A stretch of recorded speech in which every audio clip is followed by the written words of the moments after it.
As described earlier, certain expenses could be paid with pre-tax dollars within the corporation. This war between the haves and have-nots has been going on for hundreds of years. It is the take from the rich crowd versus the rich. The battle is waged whenever and wherever laws are made. The battle will go on forever. The problem is, the people who lose are the uninformed. The ones who get up every day and diligently go to work and pay taxes. If they only understood the way the rich play the game, they could play it too. Then, they would be on their way to their own financial independence. This is why I cringe every time I hear a parent advise their children to go to school so they can find a safe, secure job. An employee with a safe, secure job without financial aptitude has no escape. Average Americans today work 5 to 6 months for the government before they make enough to cover their taxes. In my opinion, that is a long time. The harder you work, the more you pay the government. That is why I believe that the idea of take from the rich backfired on the very people who voted it in. Every time people try to punish the rich don't simply comply, they react. They have the money, power, and intent to change things. They do not just sit there and voluntarily pay more taxes. They search for ways to minimize their tax burden. They hire smart attorneys and accountants, and persuade politicians to change laws or create legal loopholes. They have the resources to effect change. The tax code of the United States also allows other ways to save on taxes. Most of these vehicles are available to anyone, but it is the rich who usually look for them because they are minding their own business. For example, 1031 is jargon for Section 1031 of the Internal Revenue Code, which allows a seller to delay paying taxes on a piece of real estate that is sold for a capital gain through an exchange for a more expensive piece of real estate. Real estate is one investment vehicle that allows such a great tax advantage. As long as you keep trading up in value, you will not be taxed on the gains until you liquidate. People who do not take advantage of these tax savings offered legally are missing a great opportunity to build their asset columns. The poor and middle class do not have the same resources. They sit there and let the government's needles enter their arm and allow the blood donation to begin. Today, I am constantly shocked at the number of people who pay more taxes or take fewer deductions simply because they are afraid of the government. And I do know how frightening and intimidating a government tax agent can be. I have had friends who have had their businesses shut down and destroyed, only to find out it was a mistake on the part of the government. I realize all that. But the price of working from January to mid-May is a high price to pay for that intimidation. My poor dad never fought back. My rich dad didn't either. He just played the game smarter, and he did it through corporations, the biggest secret of the rich. You may remember the first lesson I learned from my rich dad. I was a little boy of 9 who had to sit and wait for him to choose to talk to me. I often sat in his office waiting for him to get to me. He was ignoring me on purpose. He wanted me to recognize his power and desire to have that power for myself one day. For all the years I studied and learned from him, he always reminded me that knowledge was power. And with money comes great power that requires the right knowledge to keep it and make it multiply. Without that knowledge, the world pushes you around. Rich Dad constantly reminded Mike and me that the biggest bully was not the boss or the supervisor, but the tax man. The tax man will always take more if you let him. The first lesson of having money work for me, as opposed to working for money, is really all about power. If you work for money, you give the power up to your employer. If your money works for you, you keep and control the power. Once we had this knowledge of the power of money working for us, he wanted us to be financially smart and not let bullies push us around. You need to know the law and how the system works. If you're ignorant, it is easy to be bullied. If you know what you're talking about, you have a fighting chance. That is why he paid so much for smart tax accountants and attorneys. It was less expensive to pay them than pay the government. His best lesson to me, which I have used most of my life, is be smart and you won't be pushed around as much. He knew the law because he was a law-abiding citizen. He knew the law because it was expensive to not know the law. If you know you're right, you're not afraid of fighting back.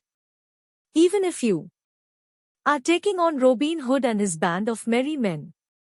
My highly educated dad always encouraged me to seek a good job with a strong corporation.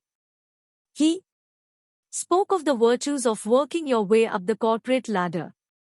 He didn't understand that by relying solely on a paycheck from a corporate employer, I would be a docile cow ready for milking. When I told my rich dad of my father's advice, he only chuckled. "Why not on the ladder?" was all he said. As a young boy, I did not understand what rich dad meant by owning my own corporation. It was an idea that seemed impossible and intimidating. Although I was excited by the idea, my youth would not let me envision the possibility that grown-ups would someday work for a company I would own. The point is, if not for my rich dad, I would have probably followed my educated dad's advice. It was merely the occasional reminder of my rich dad that kept the idea of owning my own corporation alive and kept me on a different path. By the time I was 15 or 16, I knew I was not going to continue down the path my educated dad was recommending. I did not know how I was going to do it, but I was determined not to head in the direction most of my classmates were heading. That decision changed my life. It was not until I was in my mid-20s that my rich dad's advice began to make more sense. I was just out of the Marine Corps and working for Xerox. I was making a lot of money, but every time I looked at my paycheck, I was always disappointed. The deductions were so large, and the more I worked, the greater the deductions. As I became more successful, my bosses talked about promotions and raises. It was flattering, but I could hear my rich dad asking me in my ear, "Who are you working for? Who are you making rich?" In 1974, while still an employee for Xerox, I formed my first corporation and began minding my own business. There were already a few assets in my asset column, but now I was determined to focus on making it bigger. Those paychecks with all the deductions made all the years of my rich dad's advice make total sense. I could see the future if I followed my educated dad's advice. Many employers feel that advising their workers to mind their own business is bad for business. I am sure it can be for certain individuals. But for me, focusing on my own business, developing assets, made me a better employee. I now had a purpose. I came in early and worked diligently, amassing as much money as possible so I could begin investing in real estate. Hawaii was just set to boom, and there were 4 fortunes to be made. The more I realized we were in the beginning Stages of a boom: the more Xerox machines I sold. The more I sold, the more money I made. And, of course, the more deductions there were from my paycheck. It was inspiring. I wanted out of the trap of being an employee so badly that I worked harder, not less. By 1978, I was consistently one of the top 5 salespeople in sales, often number 1. I badly wanted out of the rat race. In less than 3 years, I was making more in my own little corporation, which was a real estate holding company, than I was making at Xerox. And the money I was making in my asset column, in my own corporation, was money working for me. Not me pounding on doors selling copiers. My rich dad's advice made much more sense. Soon the cash flow from my properties was so strong that my company bought me my first Porsche. My fellow Xerox salespeople thought I was spending my commissions. I wasn't. I was investing my commissions in assets. My money was working hard to make more money. Each dollar in my asset column was a great employee, working hard to make more employees and buy the boss a new Porsche with before-tax dollars. I began to work harder for Xerox. The plan was working, and my Porsche was the proof. By using the lessons I learned from my rich dad, I was able to get out of the proverbial rat race of being an employee at an early age. It was made possible because of the strong financial knowledge I had acquired through these lessons. Without this financial knowledge, which I call financial IQ, my road to financial independence would have been much more difficult. I now teach others through financial seminars in the hope that I may share my knowledge with them.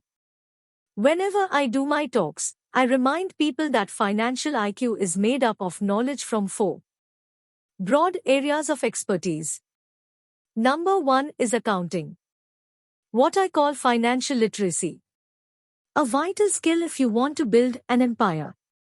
The more money you are responsible for, the more accuracy is required, or the house comes tumbling down.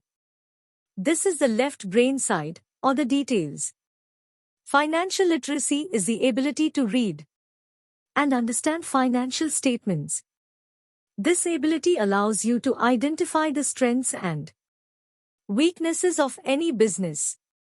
Number 2 is investing, what I call the science of making money. This involves strategies and formulas. This is the right brain side, or the creative side. Number 3 is understanding markets, the science of supply and demand.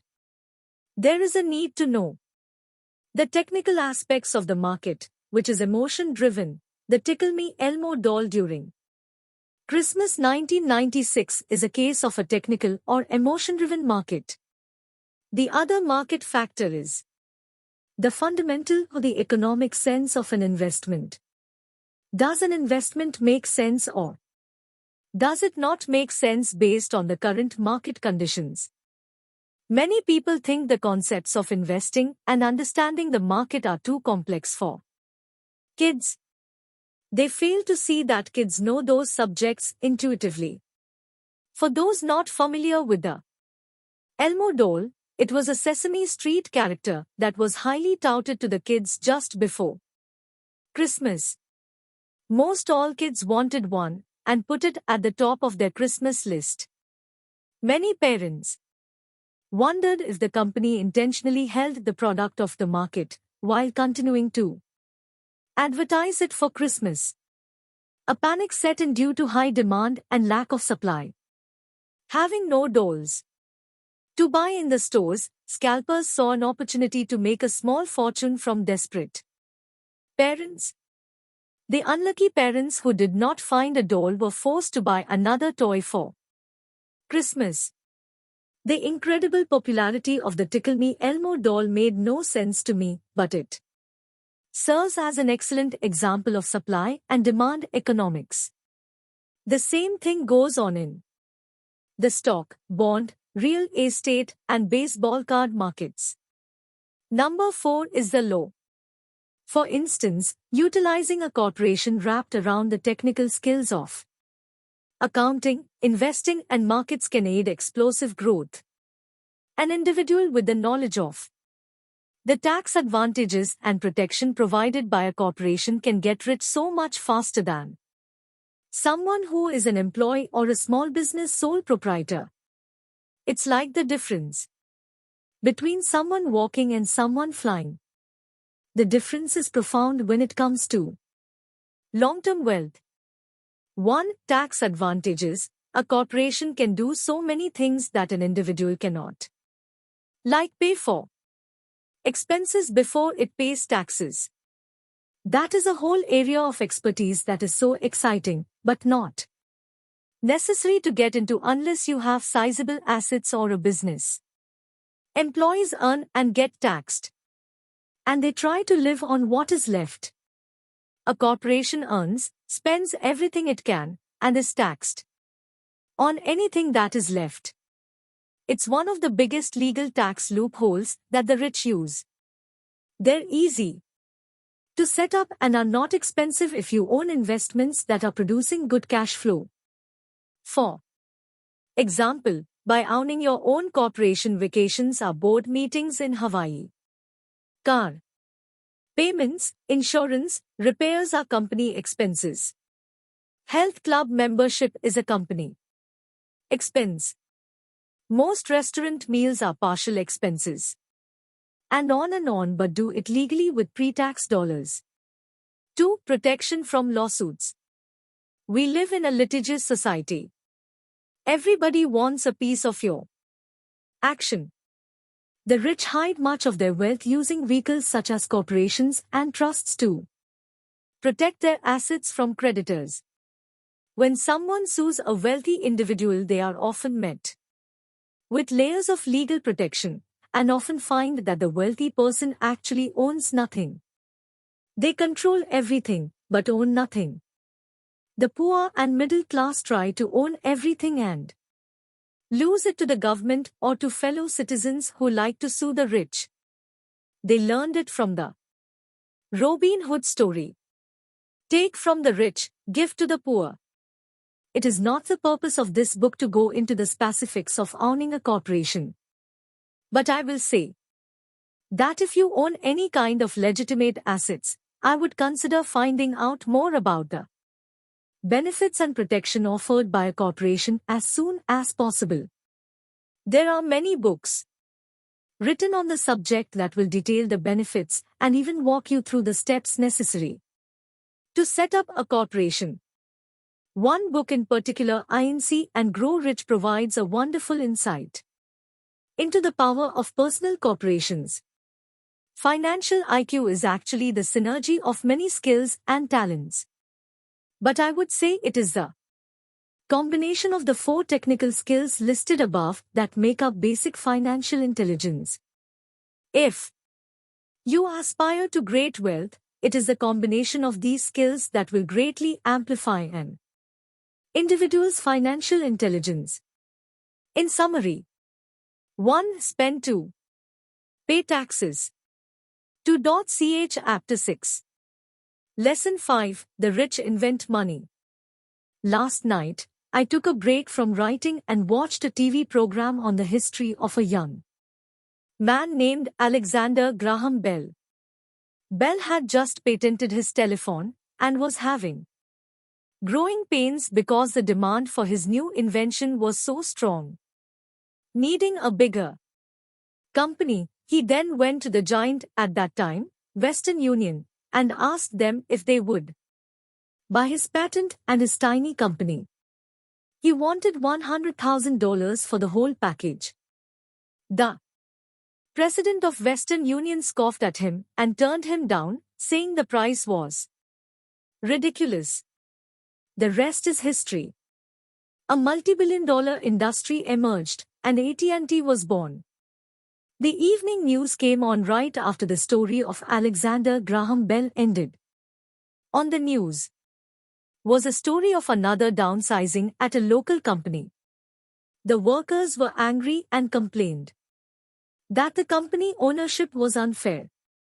A terminated manager of about 45 years of age had his wife and two babies at the plant and was begging the guards to let him talk to the owners to ask if they would reconsider his termination.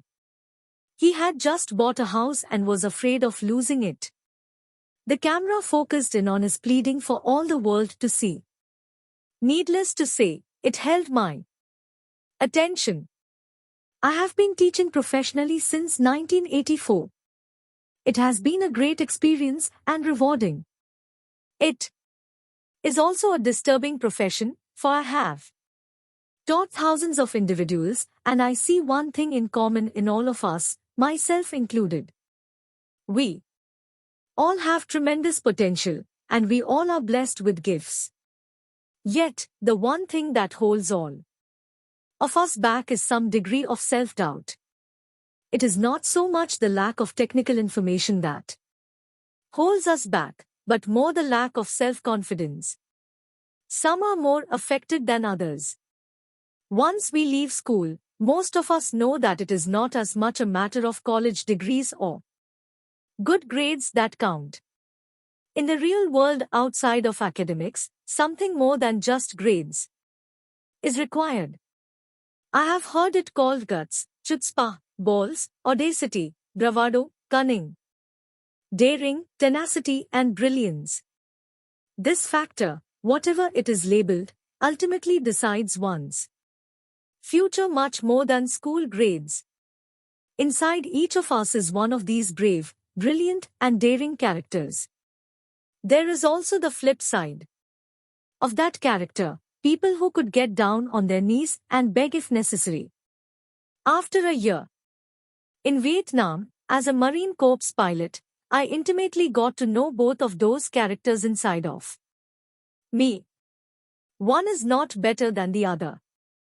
Yet, as a teacher, I recognized that it was excessive fear and self-doubt that were the greatest detractors of personal genius. It broke my heart to see students know the answers, yet lack the courage to act on the answer. Often in the real world, it's not the smart that get ahead but the bold. In my personal experience, your financial genius requires both technical knowledge as well as courage.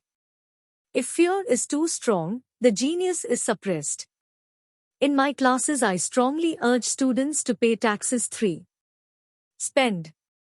As part of your overall financial strategy, we strongly recommend owning your own corporation wrapped around your assets. Learn to take time's risks, to be bold, to let their genius convert that fear into power and brilliance. It works for some and just terrifies others. I have come to realize that for most people, when it comes to the subject of money, they would rather play it safe. I have had to field questions such as, why take risks? Why should I bother developing my financial IQ? Why should I become financially literate? And I answer, just to have more options. There are huge changes up ahead.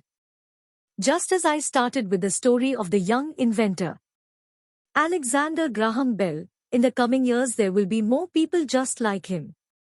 There will be 100 people like Bill Gates and hugely successful companies like Microsoft created every year, all over the world. And there also will be many more bankruptcies, layoffs and downsizing. So why bother developing your financial IQ? No one can answer that but you. Yet, I can tell you why I myself do it. I do it because it is the most exciting time to be alive. I'd rather be welcoming change than dreading change. I'd rather be excited about making millions than worrying about not getting a raise. This period we are in now is a most exciting time, unprecedented in our World's history. Generations from now, people will look back at this period of time and remark, at what an exciting era it must have been. It was the death of the old and birth of the new. It was full of turmoil and it was exciting. So why bother developing your financial IQ? Because if you do, you will prosper greatly. And if you don't, this period of time will be a frightening one. It will be a time of watching people move boldly forward while others cling to decaying life rings. Land was wealth 300 years ago. So the person who owned the land owned the wealth. Then, it was factories and production, and America rose to dominance. The industrialist owned the wealth. Today, it is information. And the person who has the most timely information owns the wealth. The problem is, information flies all around the world at the speed of light. The new wealth cannot be contained by boundaries and borders as land and factories were. The changes will be faster and more dramatic. There will be a dramatic increase in the number of new multimillionaires. There also will be those who are left behind. Today, I find so many people struggling, often working harder, simply because they cling to old ideas. They want things to be the way they were, they resist change. I know people who are losing their jobs or their houses, and they blame technology or the economy or their boss. Sadly, they fail to realize that they might be the problem. Old ideas are their biggest liability. It is a liability simply because they fail to realize that while that idea or way of doing something was an asset yesterday is gone. One afternoon I was teaching investing using a board game I had invented, cash flow, as a teaching tool. A friend had brought someone along to attend the class. This friend of a friend was recently divorced, had been badly burned in the divorce settlement, and was now searching for some answers. Her friend thought the class might help. The game was designed to help people learn how money works. In playing the game, they learn about the interaction of the income statement with the balance sheet. They learn how cash flows between the two and how the road to wealth is through striving to increase your monthly cash flow from the asset column to the point that it exceeds your monthly expenses. Once you accomplish this, you are able to get out of the rat race and out onto the fast track. As I have said, some people hate the game, some love it, and others miss the point. This woman missed a valuable opportunity to learn something. In the opening round, she drew a doodad card with the boat on it. At first she was happy. Oh, I've got a boat. Then, as her friend tried to explain how the numbers worked on her income statement and balance sheet, she got frustrated because she had never liked math. The rest of her table waited while her friend continued explaining the relationship between the income statement, balance sheet and monthly cash flow. Suddenly, when she realized how the numbers worked, it dawned on her that her boat was eating her alive. Later on in the game, she was also downsized and had a child. It was a horrible game for her. After the class, her friend came by and told me that she was upset. She had come to the class to learn about investing and did not like the idea that it took so long to play a silly game. Her friend attempted to tell her to look within herself to see if the game reflected on herself in any way. With that suggestion, the woman demanded her money back. She said that the very idea that a game could be a reflection of her was ridiculous. Her money was promptly refunded. And she left. Since 1984, I have made millions simply by doing what the school system does not In school, most teachers lecture. I hated lectures as a student. I was soon bored and my mind would drift. In 1984, I began teaching wire games and simulations. I always encouraged adult students to look at games as reflecting back to what they know and what they needed to learn. Most importantly, a game reflects back on one's behavior. It's an instant feedback system. Instead of the teacher lecturing you, the game is feeding back a personalized lecture, custom made just for you. The friend of the woman who left later called to give me an update. She said her friend was fine and had calmed down. In her cooling off period, she could see some slight relationship between the game and her life. Although she and her husband did not own a boat, they did own everything else imaginable. She was angry after their divorce, both because he had run off with a younger woman and because after 20 years of marriage, they had accumulated little in the way of assets. There was virtually nothing for them to split. Their 20 years of married life had been incredible fun, but all they had accumulated was a ton of doodads. She realized that her anger at doing the numbers, the income statement and balance sheet came from her embarrassment of not understanding them. She had believed that finances were the man's job. She maintained the house and did the entertaining, and he handled the finances. She was now quite certain that in the last 5 years of their marriage, he had hidden money from her. She was angry at herself for not being more aware of where the money was going, as well as for not knowing about the other woman. Just like a board game, the world is always providing us with instant feedback. We could learn a lot if we tuned in more. One day not long ago, I complained to my wife that the cleaners must have shrunk my pants.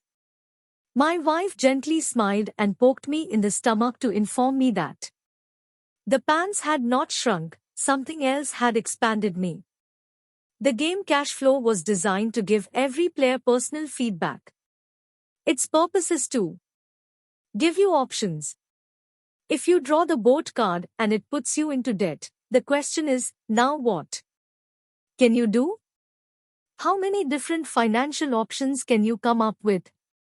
That is the purpose of the game, to teach players to think and create new and various financial options.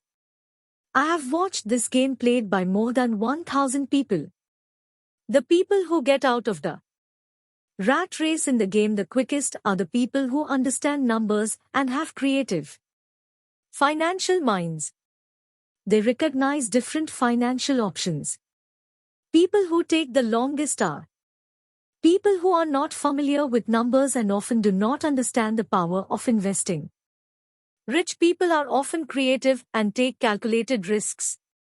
There have been people playing cash flow who gain lots of money in the game, but they don't know what to do with it. Most of them have not been financially successful in real life either. Everyone else seems to be getting ahead of them, even though they have money. And that is true in real life. There are a lot of people who have a lot of money and do not get ahead financially. Chapter 8. Overcoming Obstacles. Once people have studied and become financially literate, they may still face roadblocks to becoming financially independent. There are 5 main reasons why financially literate people may still not develop abundant asset columns. Asset columns that could produce large sums of cash flow. Asset columns that could free them to live the life they dream of, instead of working full-time just to pay bills. The 5 reasons are: 1. Fear. 2. Cynicism. 3. Laziness. 4. Bad habits. 5. Arrogance. Reason number 1. Overcoming the fear of losing money. I have never met anyone who really likes losing money. And in all my years, I have never met a rich person who has never lost money. But I have met a lot of poor people who have never lost a dime. Investing, that is. The fear of losing money is real. Everyone has it. Even the rich. But it's not fear that is the problem. It's how you handle fear. It's how you handle losing. It's how you handle failure that makes the difference in one's life. That goes for anything in life, not just money. The primary difference between a rich person and a poor person is how they handle that fear. It's okay to be fearful. It's okay to be a coward when it comes to money. You can still be rich. We're all heroes at something and cowards at something else. My friend's wife is an emergency room nurse. When she sees blood, she flies into action. When I mention investing, she runs away. When I see blood, I don't run. I pass out.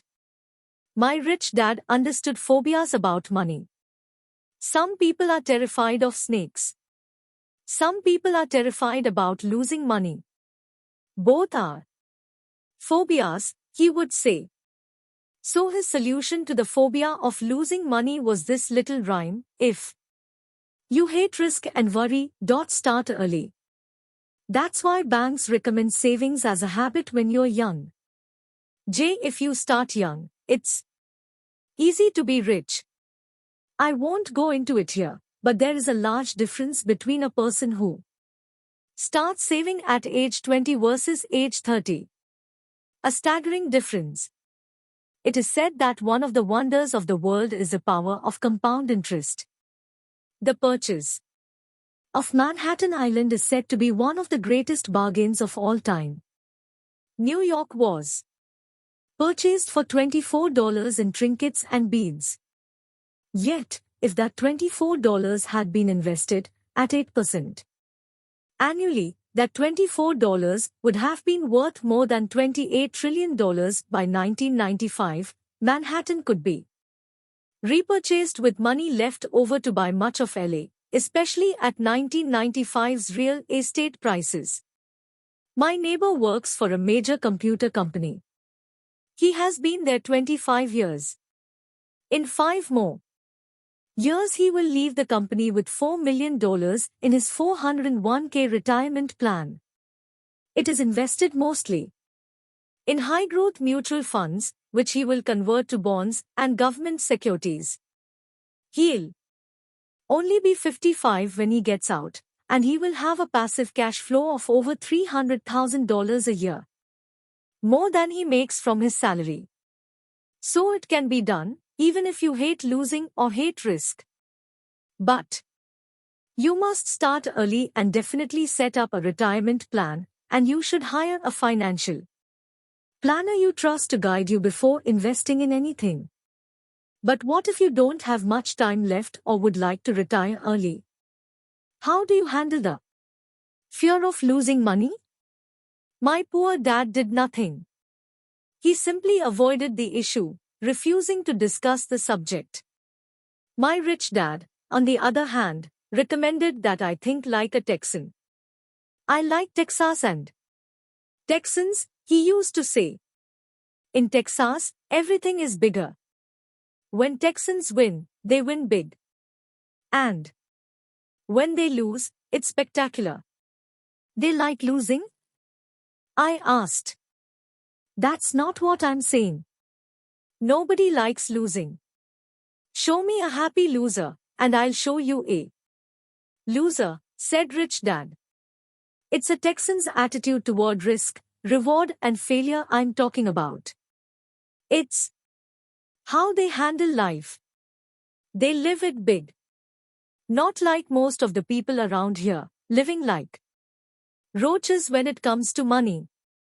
Roaches terrified that someone will shine a light on them. Whimpering when the grocery clerk shortchanges them a quarter. Rich Dad went on to explain. What I like best is the Texas attitude. They're proud when they win, and they brag when they lose. Texans have a saying, if you're going to go broke, go big. You don't want to admit you went broke over a duplex. Most people around here are so afraid of losing, they don't have a duplex to go broke with. He constantly told Mike and me that the greatest reason for lack of financial success was because most people played it too safe. People are so afraid of losing that they lose, were his words.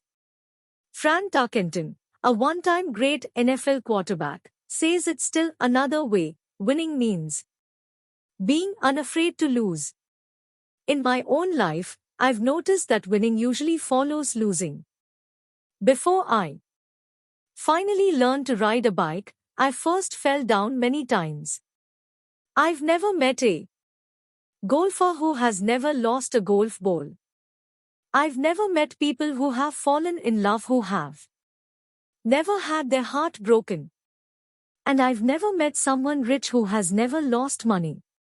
So for most people, the reason they don't win financially is because the pain of losing money is far greater than the joy of being rich. Another saying in Texas is, everyone wants to go to heaven, but no one wants to die.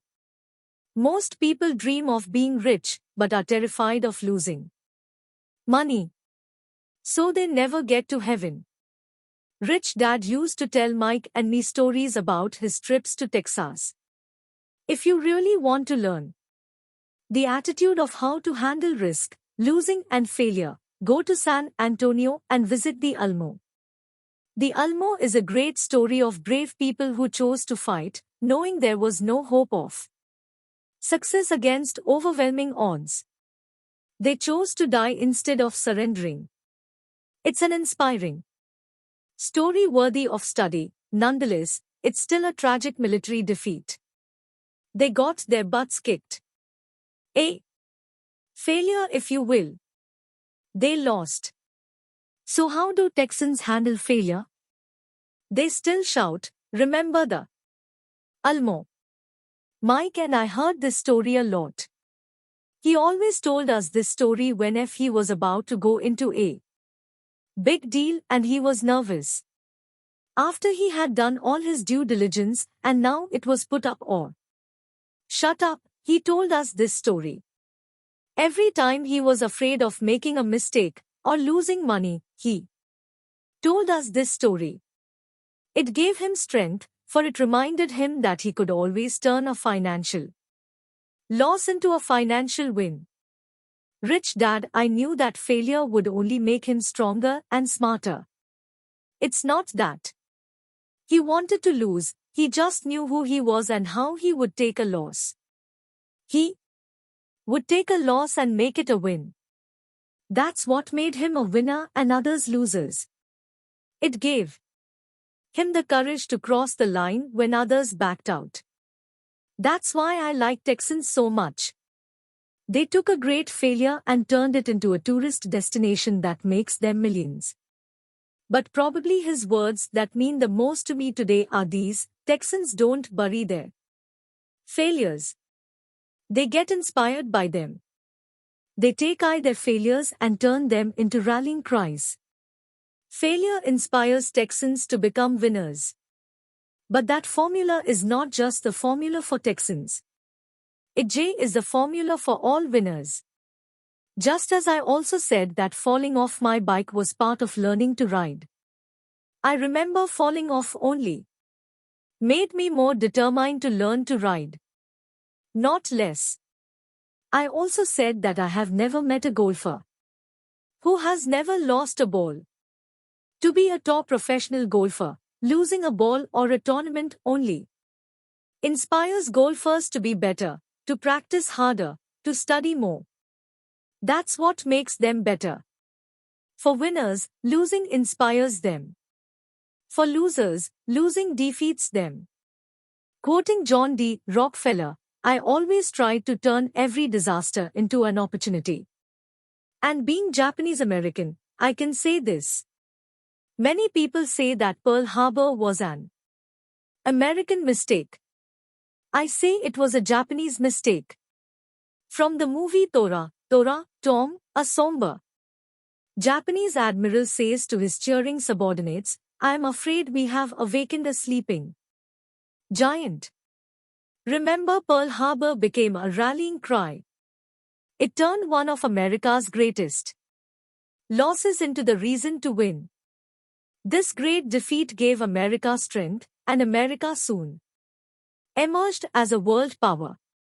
Failure inspires winners, and failure defeats losers. It is the biggest secret of winners. It's the secret that losers do not know. The greatest secret of winners is that failure inspires winning. Thus, they're not afraid of losing. Repeating Fran Tarkenton's quote, "Winning means being unafraid to lose." People like Fran Tarkenton are not afraid of losing because they know who they are. They hate losing, so they know that losing will only inspire them to become better. There is a big difference between hating losing and being afraid to lose. Most people are so afraid of losing money that they lose. They go broke over a duplex. Financially, they play life too safe and too small. They buy big houses and big cars, but not big investments. The main reason that over 90% of the American public struggles financially is because they play not to lose. They don't play to win. They go to their financial planners or accountants or stockbrokers and buy a balanced portfolio. Most have lots of cash in CDS, low-yield bonds, mutual funds that can be traded within a mutual fund family, and a few individual stocks. It is a safe and sensible portfolio. But it is not a winning portfolio. It is a portfolio of someone playing not to lose. Don't get me wrong. It's probably a better portfolio than more than 70% of the population, and that's frightening. Because a safe portfolio is a lot better than no portfolio. It's a great portfolio for someone who loves safely. But playing it safe and going balanced on your investment portfolio is not the way successful investors play the game. If you have little money and you want to be rich, you must first be focused, not balanced. If you look at anyone successful, at the start they were not balanced. Balanced people go nowhere. They stay in one spot. To make progress, you must first go unbalanced. Just look at how you make progress. Walking. Thomas Edison was not balanced. He was focused. Bill Gates was not balanced.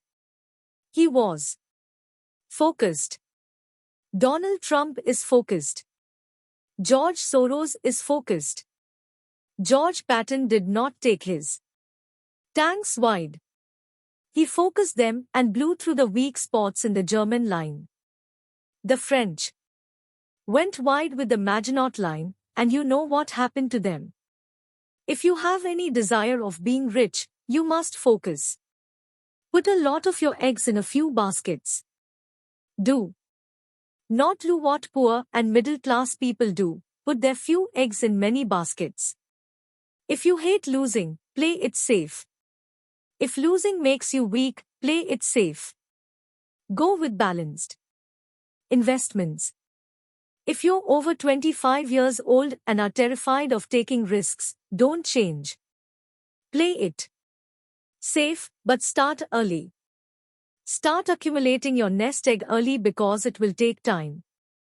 But if you have dreams of freedom of getting out of the rat race, the first question to ask yourself is, how do I respond to failure? If failure inspires you to win, maybe you should go for it, but only maybe. If failure makes you weak or causes you to throw temper tantrums like spoiled brats who call an attorney to file a lawsuit every time something does not go their way, then play it's safe. Keep your daytime job. or buy bonds or mutual funds. But remember, there is risk in those financial instruments also, even though they are safer. I say all this, mentioning Texas and Frank Tarkenton, because stacking the asset column is easy. It's really a low-aptitude game. It doesn't take much education. 5th grade math will do. But staking the asset column J is a high-attitude game. It takes guts, patience, and a great attitude toward failure. Losers avoid failing.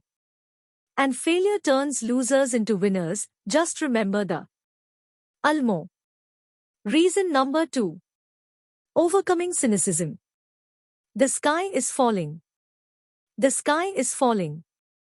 Most of us know the story of Chicken Little, who ran around warning the barnyard of impending doom.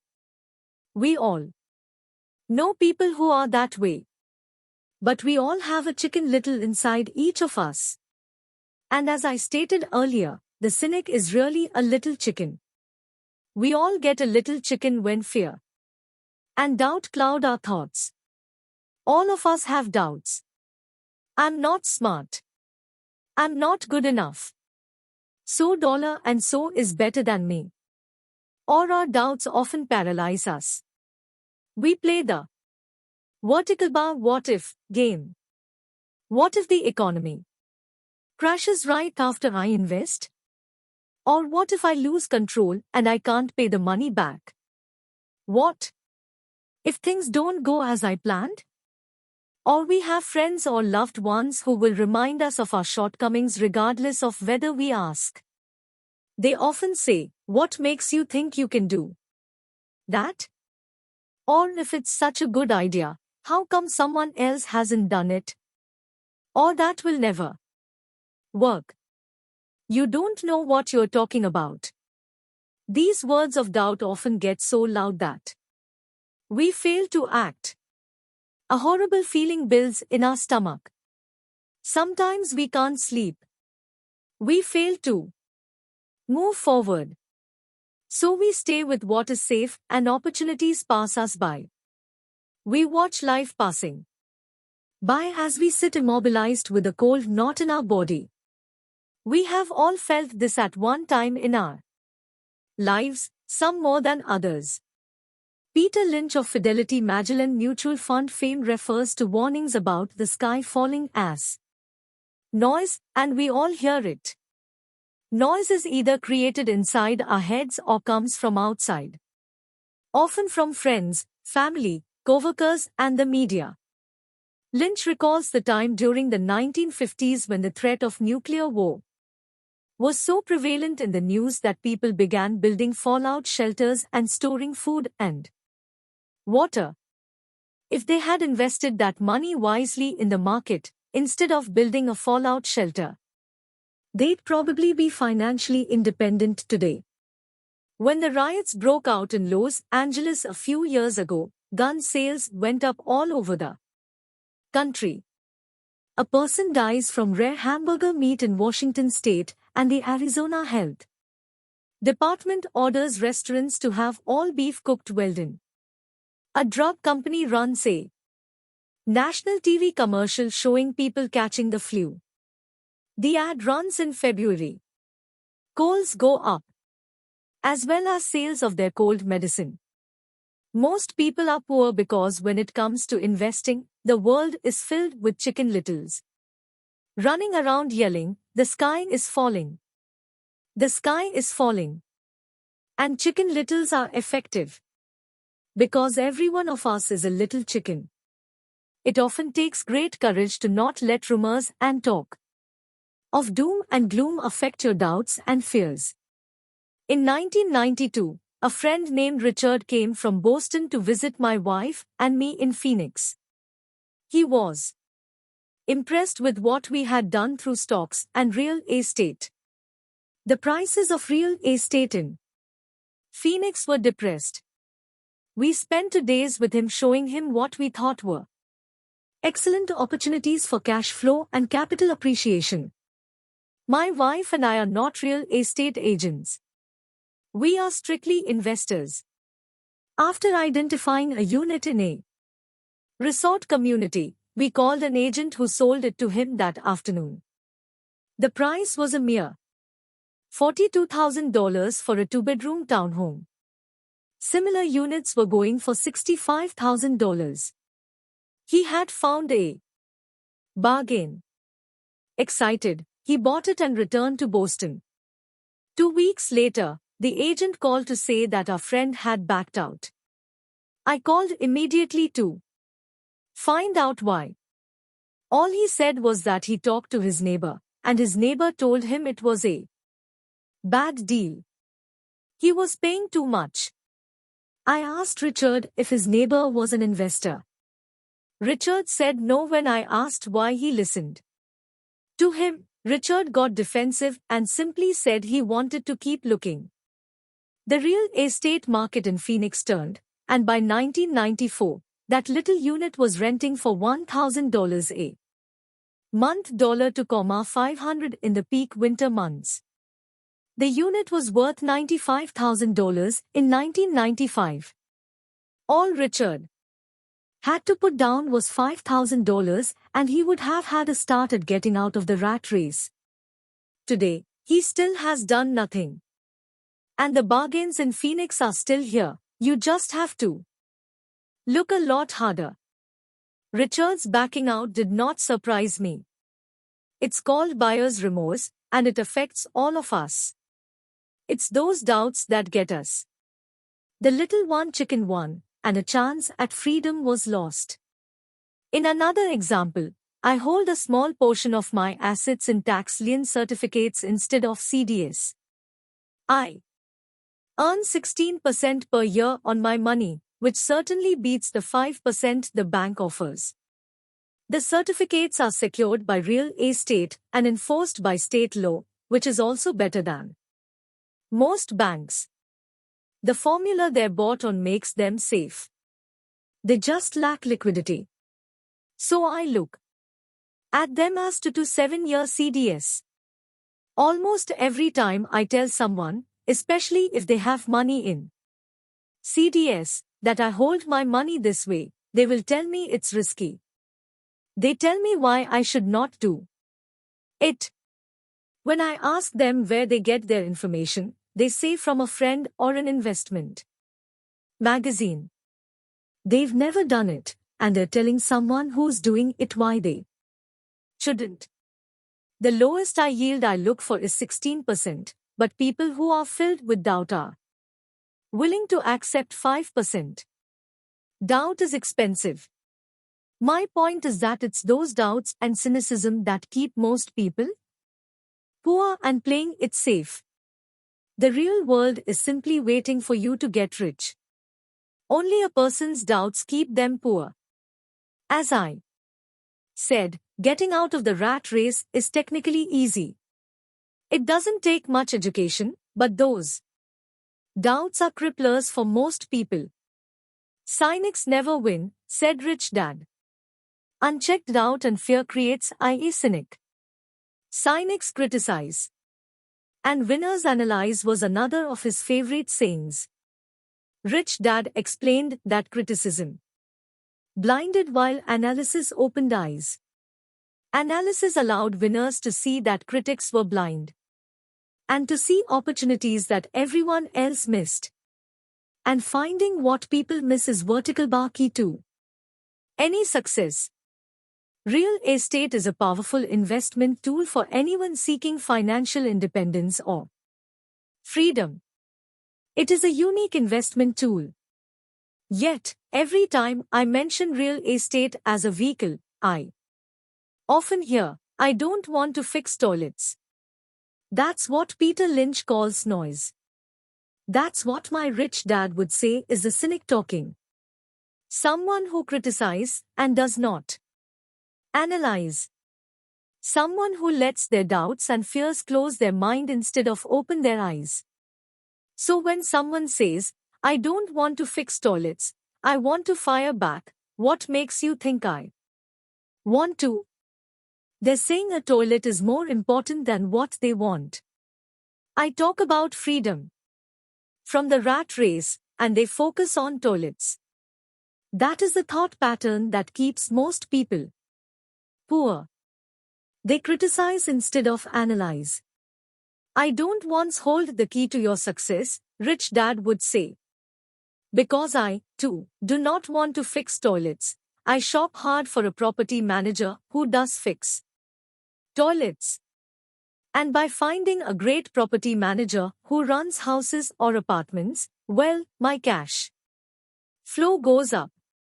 But more importantly, a great property manager allows me to buy a lot more real estate since I don't have to fix toilets.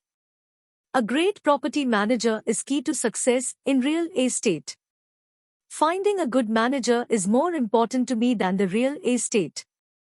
A great property manager often hears of great deals before real estate agents do, which makes them even more valuable.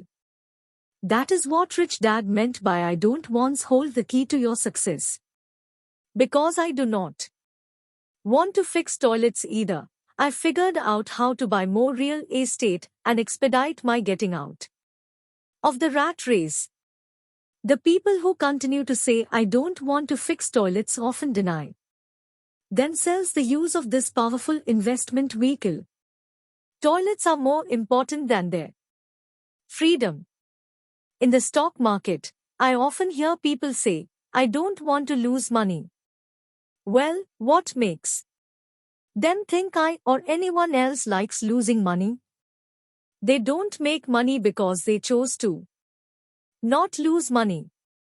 Instead of analyzing, they close their minds to another powerful investment vehicle, the stock market. In December 1996, one was riding with a friend past our neighborhood gas station. He looked up and saw that the price of oil was going up. My friend is a worrywart or a chicken little. To him, the sky is always going to fall, and it usually does, on him. When we got home, he showed me all the stats as to why the price of oil was going to go up over the next few years. Statistics I had never seen before, even though I already owned a substantial share block of an existing oil company. With that information, I immediately began looking for and found a new undervalued oil company that was about to find some oil deposits. My broker was excited about this new company, and I bought 15,000 shares for 65 cents per share. In February 1997, this same friend and I drove by the same gas station, and sure enough, the price per gallon had gone up nearly 15%.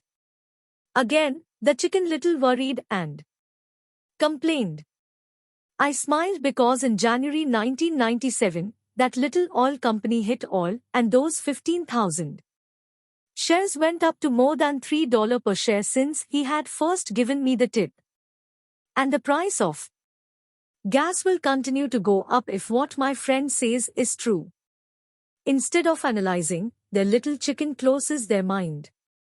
If most people understood how a stock worked in stock market investing, there would be more people investing to win instead of investing not to lose. A stop is simply a computer command that sells your stock automatically if the price begins to drop, helping to minimize your losses and maximize some gains. It's a great tool for those who are terrified of losing. So whenever I hear people focusing on their I don't wants, rather than what they do want, I know the noise in their head must be loud. Chicken Little has taken over their brain and is yelling, the sky is falling and toilets are breaking. So they avoid their don't wants, but they pay a huge price. They may never get what they want in life. Rich Dad gave me a way of looking at Chicken Little. Just do what Colonel Sanders did. At the age of 66, he lost his business and began to live on his Social Security check. It wasn't enough. He went around the country selling his recipe for fried chicken. He was turned down 1,009 times before someone said yes. And he went on to become a multimillionaire at an age when most people are quitting. He was a brave and tenacious man. Rich Dad said of Holland Sanders.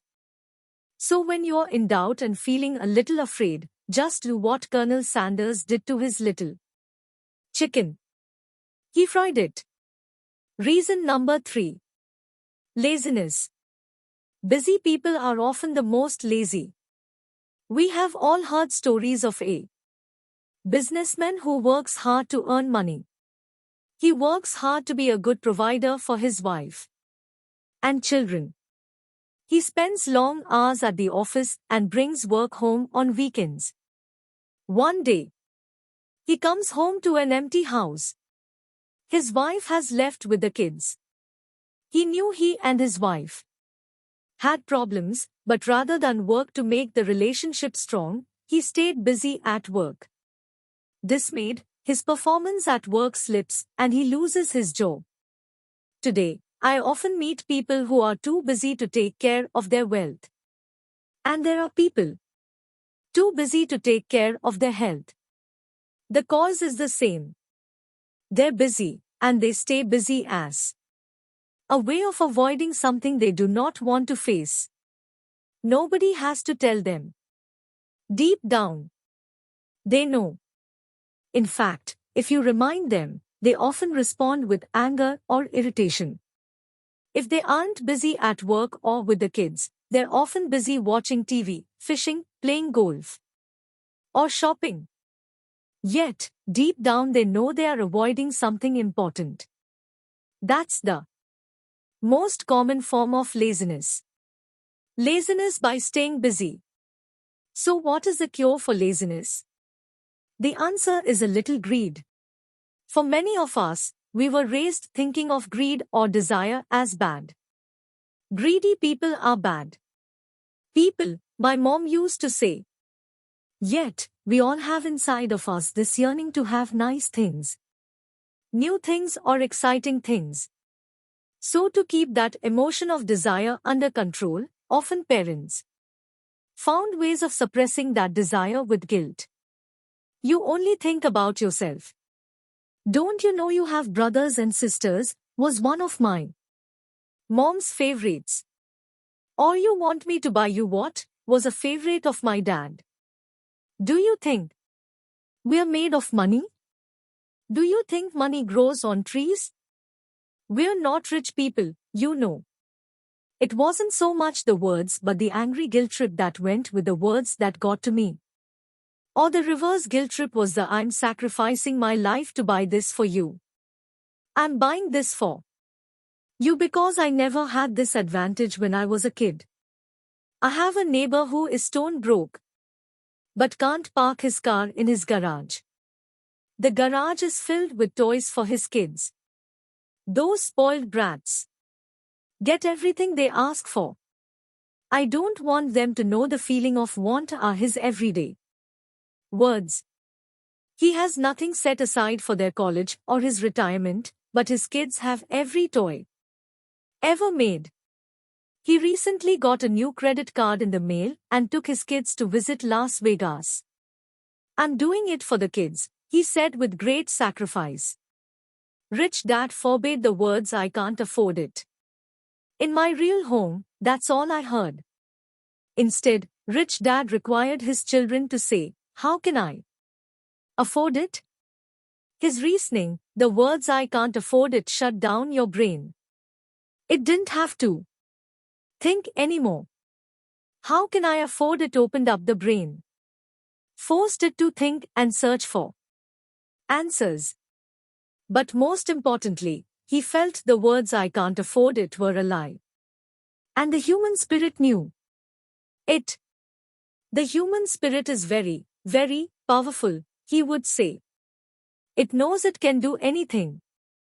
By having a lazy mind that says, I can't afford it, a war breaks out inside you. Your spirit is angry, and your lazy mind must defend its lie. The spirit is screaming, come on. Let's go to the gym and work out. And the lazy mind says, but I'm tired. I worked really hard today. Or the human spirit says, I'm sick and tired of being poor. Let's get out there and get rich. To which the lazy mind says, rich people are greedy. Besides, it's too much bother. It's not safe. I might lose money. I'm working hard enough as it is.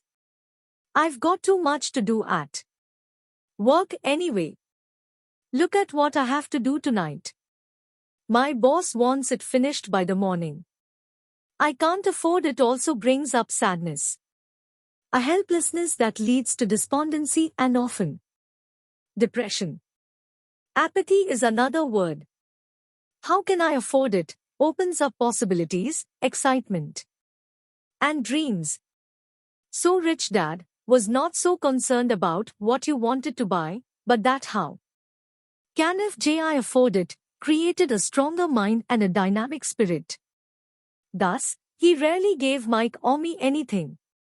Instead he would ask, how can you afford it? And that included college, which we paid for ourselves. It was not the goal but the process of attaining the goal we desired that he wanted us to learn. The problem I sense today is that there are millions of people who feel guilty about their greed. It's an old conditioning from their childhood. Their desire to have the finer things that life offers must have been conditioned subconsciously to say, you can't have that, or you'll never afford that. When I decided to exit the rat race, it was simply a question. How can I afford to never work again? And my mind began to kick out answers and solutions. The hardest part was fighting my real parents' dogma of we can't afford that. Or stop thinking only about yourself.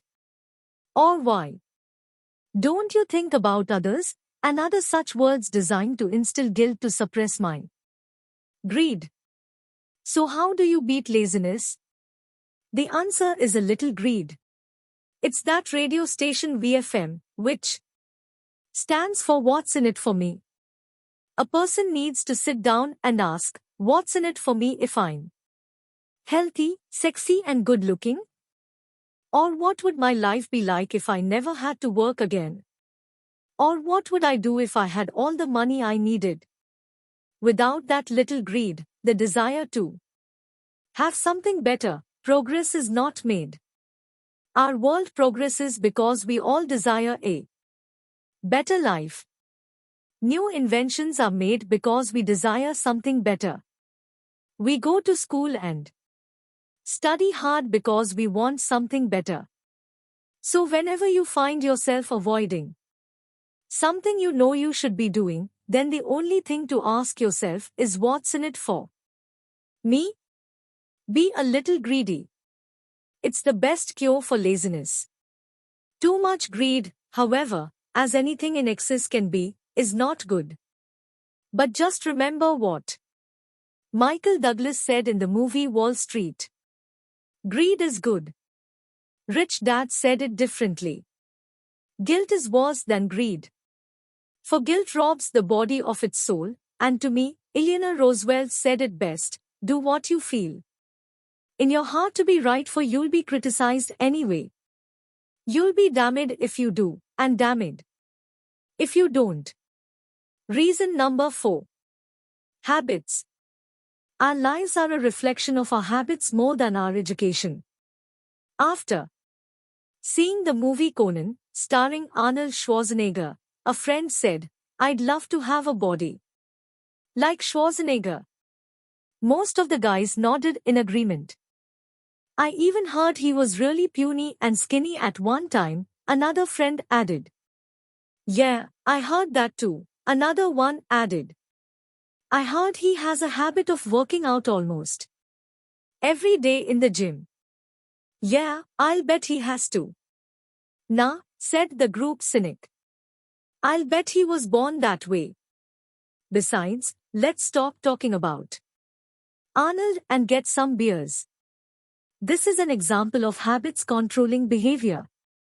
I remember asking my rich dad about the habits of the rich. Instead of answering me outright, he wanted me to learn through example, as usual. When does your dad pay his bills? Rich dad asked. The first of the month, I said. Does he have anything left over? He asked. Very little, I said. That's the main reason he struggles, said rich dad. He has bad habits. Your dad pays everyone else first. He pays himself last, but only if he has anything left over. Which he usually doesn't, I said. But he has to pay his bills, doesn't he? You're saying he shouldn't pay his bills? Of course not, said rich dad. I firmly believe in paying my bills on time. I just pay myself first, before I pay even the government. But what happens if you don't have enough money? I asked. What do you do then? The same, said rich dad. I still pay myself first, even if I'm short of money. My asset column is far more important to me than the government. But, I said, don't they come after you? Yes, if you don't pay, said rich dad. Look, I did not say not to pay. I just said I pay myself first, even if I'm short of money. But, I replied, how do you do that? It's not how. The question is why, rich dad said. Okay, why? Motivation, said rich dad. Who do you think will complain louder if I don't pay them, me or my creditors?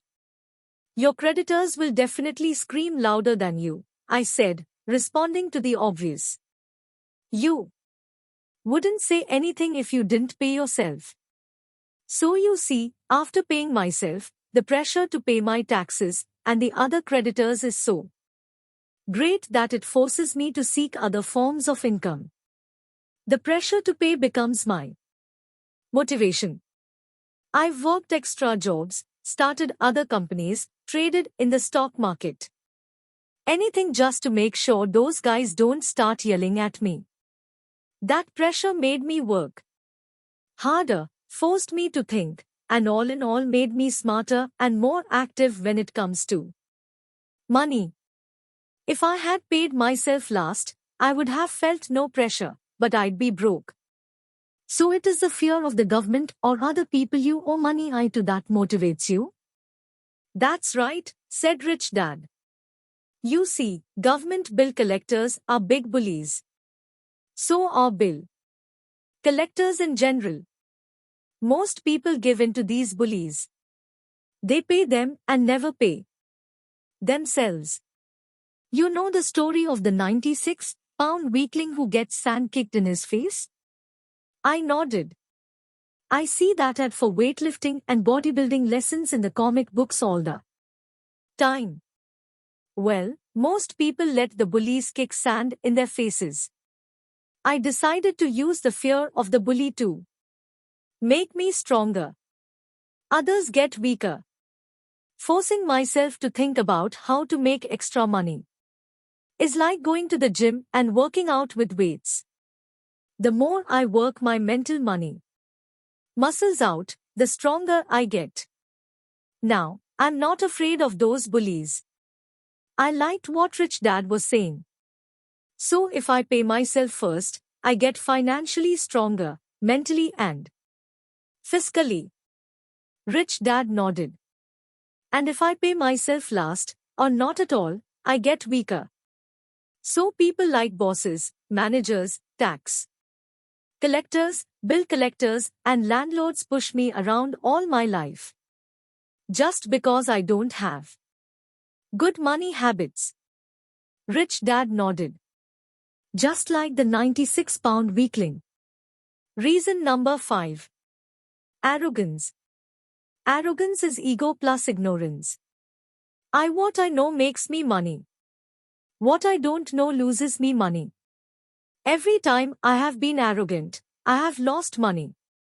Because when I'm arrogant, I truly believe that what I don't know is not important, Rich Dad would often tell me. I have found that many people use arrogance to try to hide their own ignorance. It often happens when I am discussing financial statements with accountants or even other investors. They try to bluster their way through the discussion. It is clear to me that they don't know what they're talking about. They're not lying, but they are not telling the truth.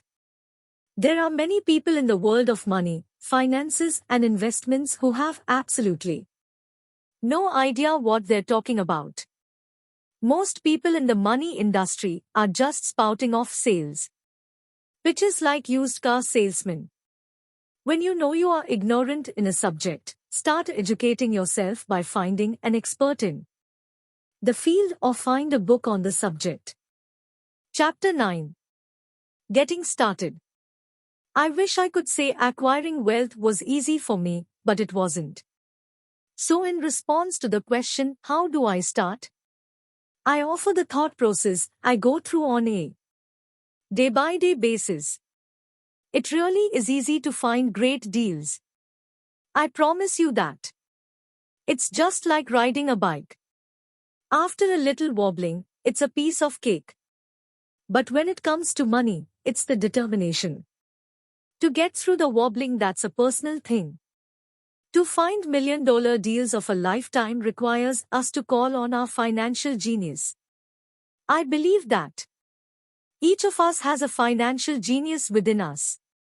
The problem is, our financial genius lies asleep, waiting to be called upon.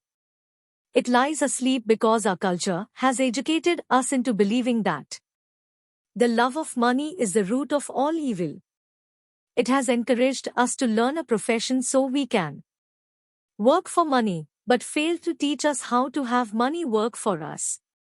It taught us not to worry about our financial future. Our company or the government would take care of us when our working days are over. However, it is our children, educated in the same school system, who will end up paying for it. The message is still to work hard, earn money and spend it, and when we run short, we can always borrow more.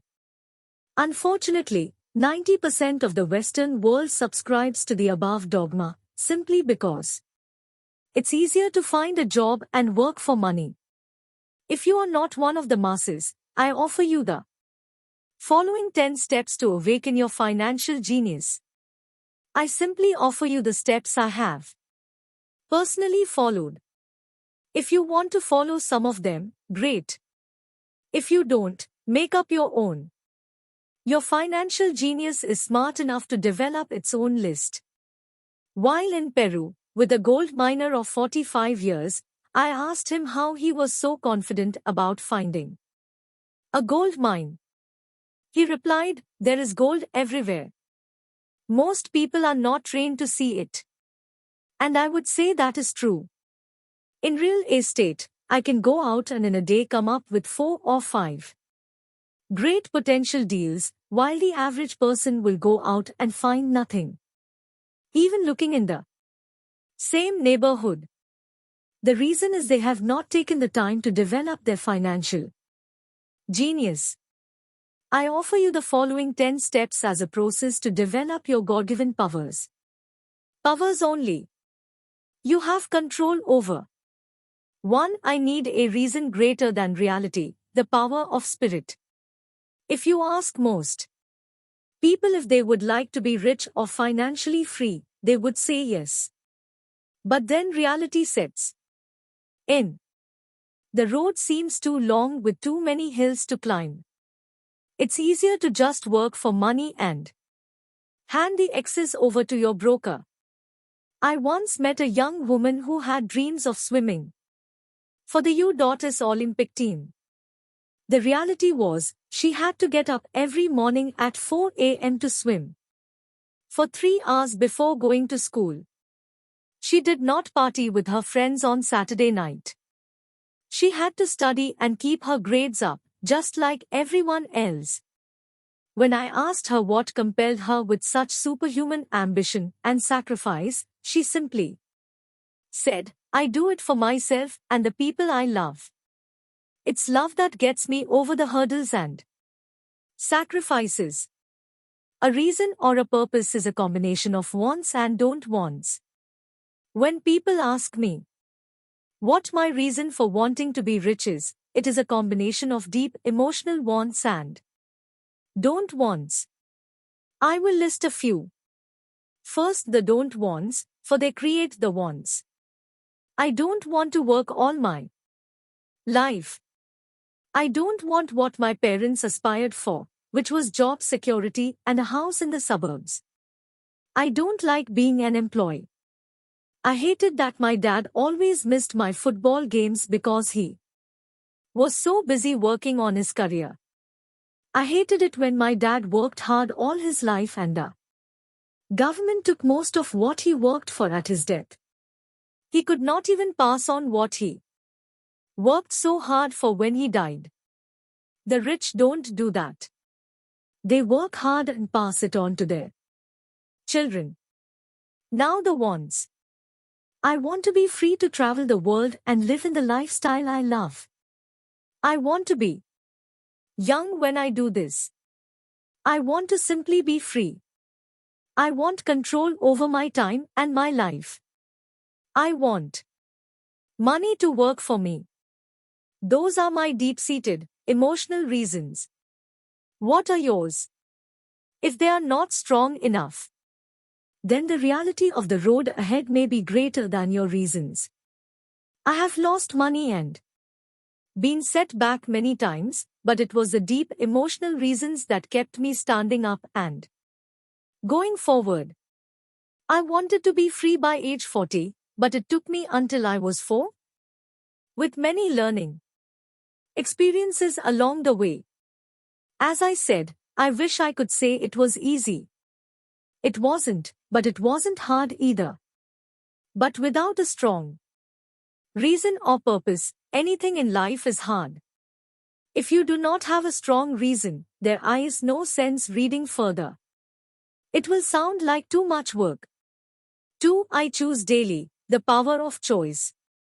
That is the main reason people want to live in a free country. We want the power to choose. Financially, with every dollar we get in our hands, we hold the power to choose our future to be rich, poor, or middle class.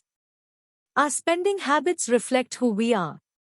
Poor people simply have poor spending habits. The benefit I had as a boy was that I loved playing Monopoly constantly. Nobody told me Monopoly was only for kids, so I just kept playing the game as an adult. I also had a rich dad who pointed out to me the difference between an asset and a liability. So a long time ago, as a little boy, I chose to be rich, and I knew that all I had to do was learn to acquire assets, real assets. My best friend, Mike, had an asset column handed to him, but he still had to choose to learn to keep it. Many rich families lose their assets in the next generation simply because there was no one trained to be a good steward over their assets. Most people choose not to be rich. For 90% of the population, being rich is too much of a hassle. So they invent sayings that go, I'm not interested in money. Or I'll never be rich. Or I don't have to worry, I'm still young. Or when I make some money, then I'll think about my future. Or my husband-wife handles the finances. The problem with those statements is they rob the person who chooses to think such thoughts of 2 things. 1 is time, which is your most precious asset, and 2 is learning. Just because you have no money should not be an excuse to not learn. But that is a choice we all make daily, the choice of what we do with our time, our money, and what we put in our heads. That is the power of choice. All of us have choice. I just choose to be rich, and I make that choice every day. Invest first in education. In reality, the only real asset you have is your mind, the most powerful tool we have dominion over. Just as I said about the power of choice, each of us has the choice of what we put in our brain once we are old enough. You can watch MTV all day, or read golf magazines, or go to ceramics class or a class on financial planning. You choose. Most people simply buy investments rather than first invest in learning about investing. A friend of mine, who is a rich woman, recently had her apartment burglarized. The thieves took her TV and VCR and left all the books she reads. And we all have that choice. Again, 90% of the population buys TV sets and only about 10% buy books on business or tapes on investments. So what do? I go to seminars. I like it when they are at least 2 days long because I like to immerse myself in a subject. In 1973, I was watching TV and this guy came on advertising a 3-day seminar on how to buy real estate for nothing down. I spent $385 and that course has made me at least $2 million, if not more. But more importantly, it bought me life. I don't have to work for the rest of my life because of that one course. I go to at least 2 such courses every year. I love audio tapes. The reason I can rewind quickly. I was listening to a tape by Peter Lynch, and he said something I completely disagreed with. Instead of becoming arrogant and critical, I simply pushed rewind and I listened to that 5-minute stretch of tape at least 20 times. Possibly more. But suddenly, by keeping my mind open, I understood why he said what he said. It was like magic. I felt like I had a window into the mind of one of the greatest investors of our time. I gained tremendous depth and insight into the vast resources of his education and experience. The net result, I still have the old way I used to think, and I have Peter's way of looking at the same problem or situation. I have 2 thoughts instead of one. One more way to analyze a problem or trend, and that is priceless.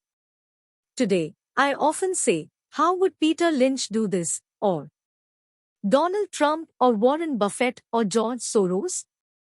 The only way I can access their vast mental power is to be humble enough to read or listen to what they have to say.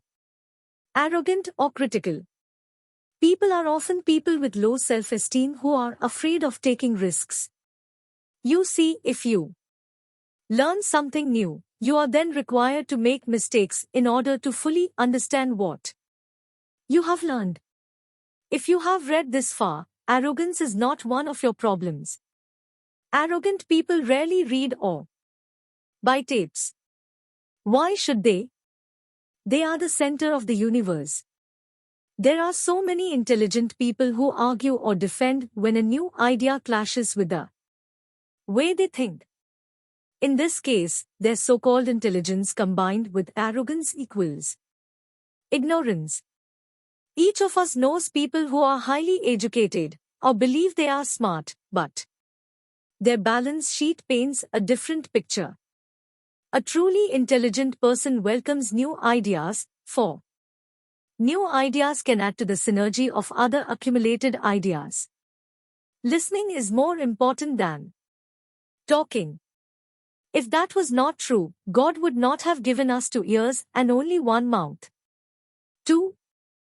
Many people think with their mouth instead of listening to absorb new ideas and possibilities. They argue instead of asking questions. I take a long view on my wealth. I do not subscribe to the get-rich-quick mentality most lottery players or casino gamblers have. I may go in and out of stocks, but I am long on education. If You want to fly an airplane? I advise taking lessons first. I am always shocked at people who buy stocks or real estate, but never invest in their greatest asset, their mind. Just because you bought a house or two does not make you an expert at real estate. 3. Choose friends carefully, the power of association. First of all, I do not choose my friends by their financial statements. I have friends who have actually taken the vow of poverty, as well as friends who earn millions every year. The point is I learn from all of them, and I consciously make the effort to learn from them. Now I will admit that there are people I have actually sought out because they had money. But I was not after their money, I was seeking their knowledge. In some cases, these people who had money have become dear friends, but not all. But there is one distinction that I would like to point out. I've noticed that my friends with money talk about money. And I do not mean brag. They're interested in the subject. So I learn from them, and they learn from me. My friends, whom I know are in dire straits financially, do not like talking about money, business, or investing. They often think it rude or unintellectual. So I also learn from my friends who struggle financially. I find out what not to do. I have several friends who have generated over $1 billion in their short lifetimes. The 3 of them report the same phenomenon. Their friends who have no money have never come to them to ask them how they did it. But they do come asking for one of two things, or both: 1. A loan, or 2. A job. A warning: don't listen to poor or frightened people. I have such friends, and I love them dearly, but they are the chicken littles of life. When it comes to money, especially investments, the sky is always falling. They can always tell you why something won't work. The problem is, people listen to them, but people who blindly accept doom and gloom information are also chicken littles. As that old saying goes, chickens of a feather agree together. If you watch CNBC, which is a goldmine of investment information, they often have a panel of so-called experts. One expert will say the market is going to crash, and the other will say it's going to boom. If you're smart, you listen to both. Keep your mind open because both have valid points. Unfortunately, most poor people listen to Chicken Little. I have had more close friends try to talk me out of a deal or an investment. A few years ago, a friend told me he was excited because he found a 6% certificate of deposit. I told him I earn 16% from the state government. The next day he sent me an article about why my investment was dangerous. I have received 16% for years now, and he still receives 6%. I would say that one of the hardest things about wealth building is to be true to yourself and be willing to not go along with the crowd. For in the market, it is usually the crowd that shows up late and is slaughtered. If a great deal is on the front page, it's too late in most instances.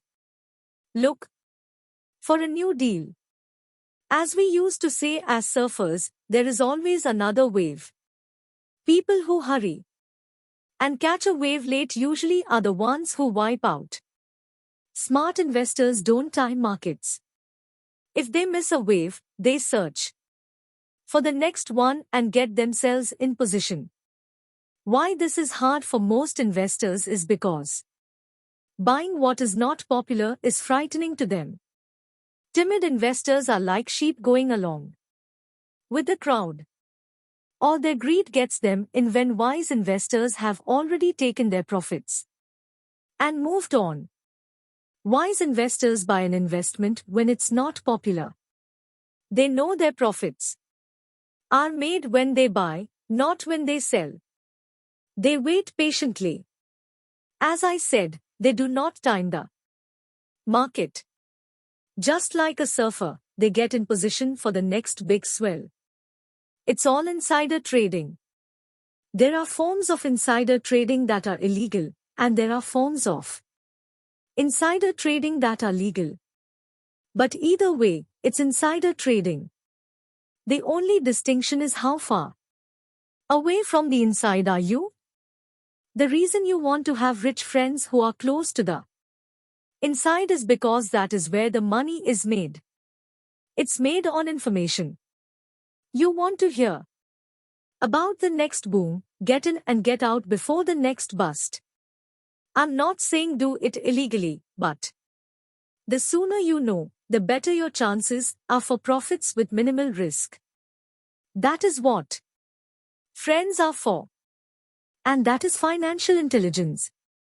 4. Master a formula and then learn a new one, the power of learning quickly. In order to make bread, every baker follows a recipe, even if it's only held in their head. The same is true for making money. That's why money is often called dough. Most of us have heard the saying you are what you eat. I have a different slant on the same saying. I say, you become what you study. In other words, be careful what you study and learn, because your mind is so powerful that you become what you put in your head.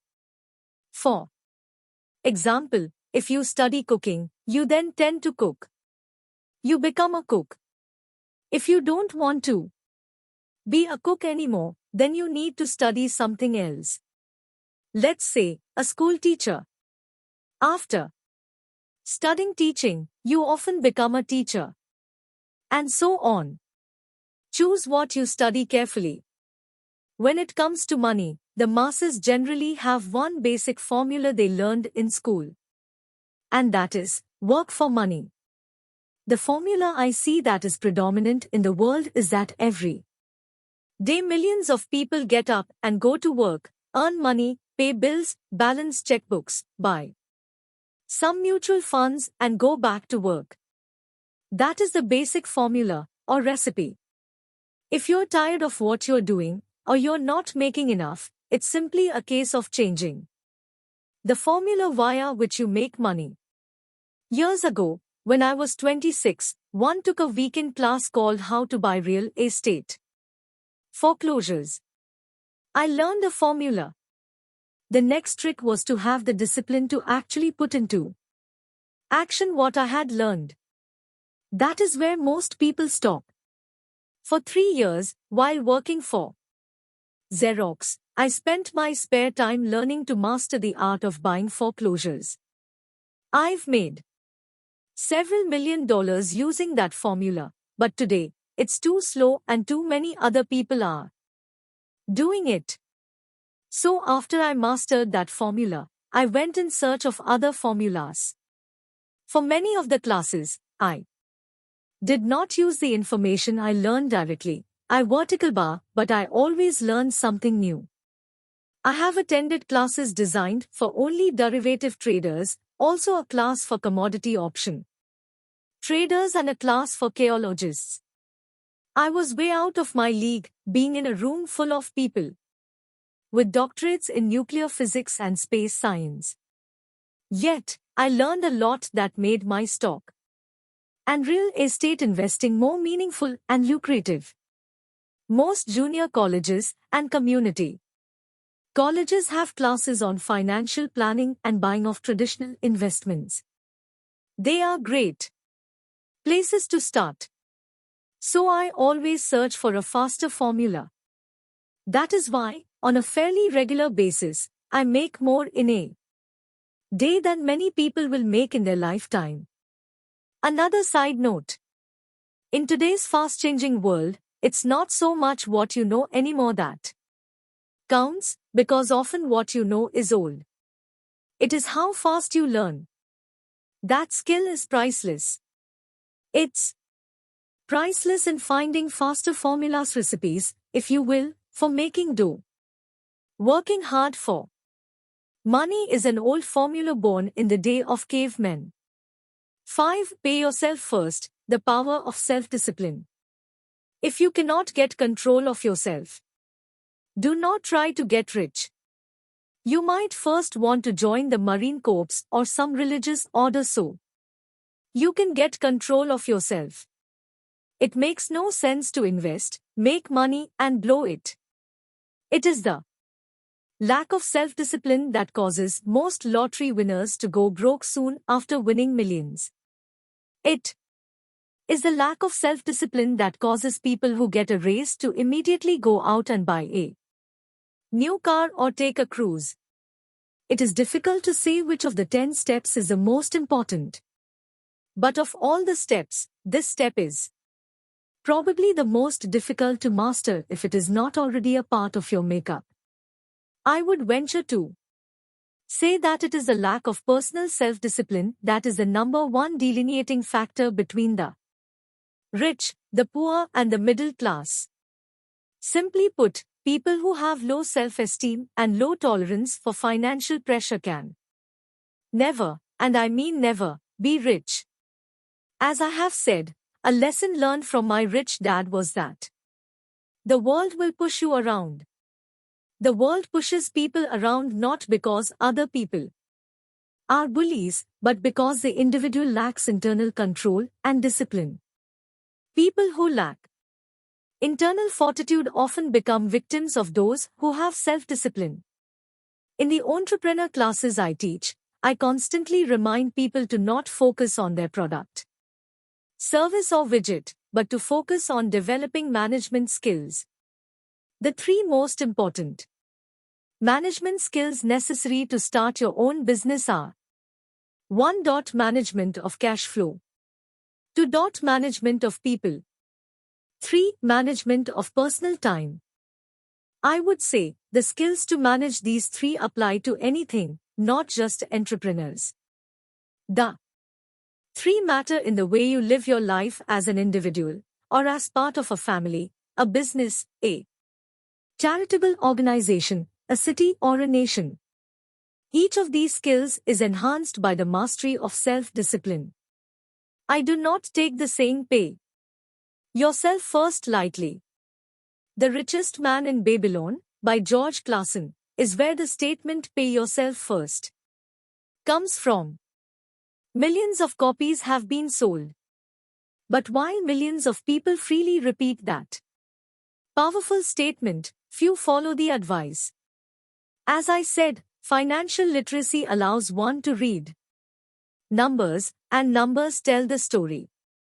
By looking at a person's income statement and balance sheet, I can readily see if people who spout the words pay yourself first actually practice what they preach.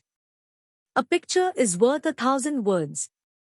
So let's again compare the financial statements of people who pay themselves first against someone who doesn't. People who pay themselves first study the diagrams and notice if you can pick up some distinctions.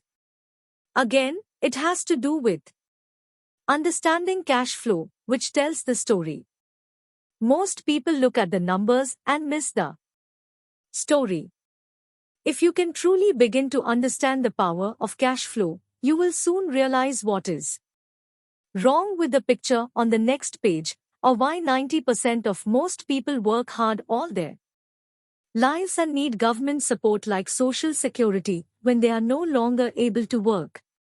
Do you see it? The diagram above reflects the actions of an individual who chooses to pay himself first. Each month, they allocate money to their asset column before they pay their monthly expenses. Although millions of people have read Clason's book and understand the words pay yourself first, in reality they pay themselves last. Now I can hear the howls from those of you who sincerely believe in paying your bills first. And I can hear all the responsible people who pay their bills on time. I am not saying be irresponsible and not pay your bills. All I am saying is do what the book says, which is pay yourself first.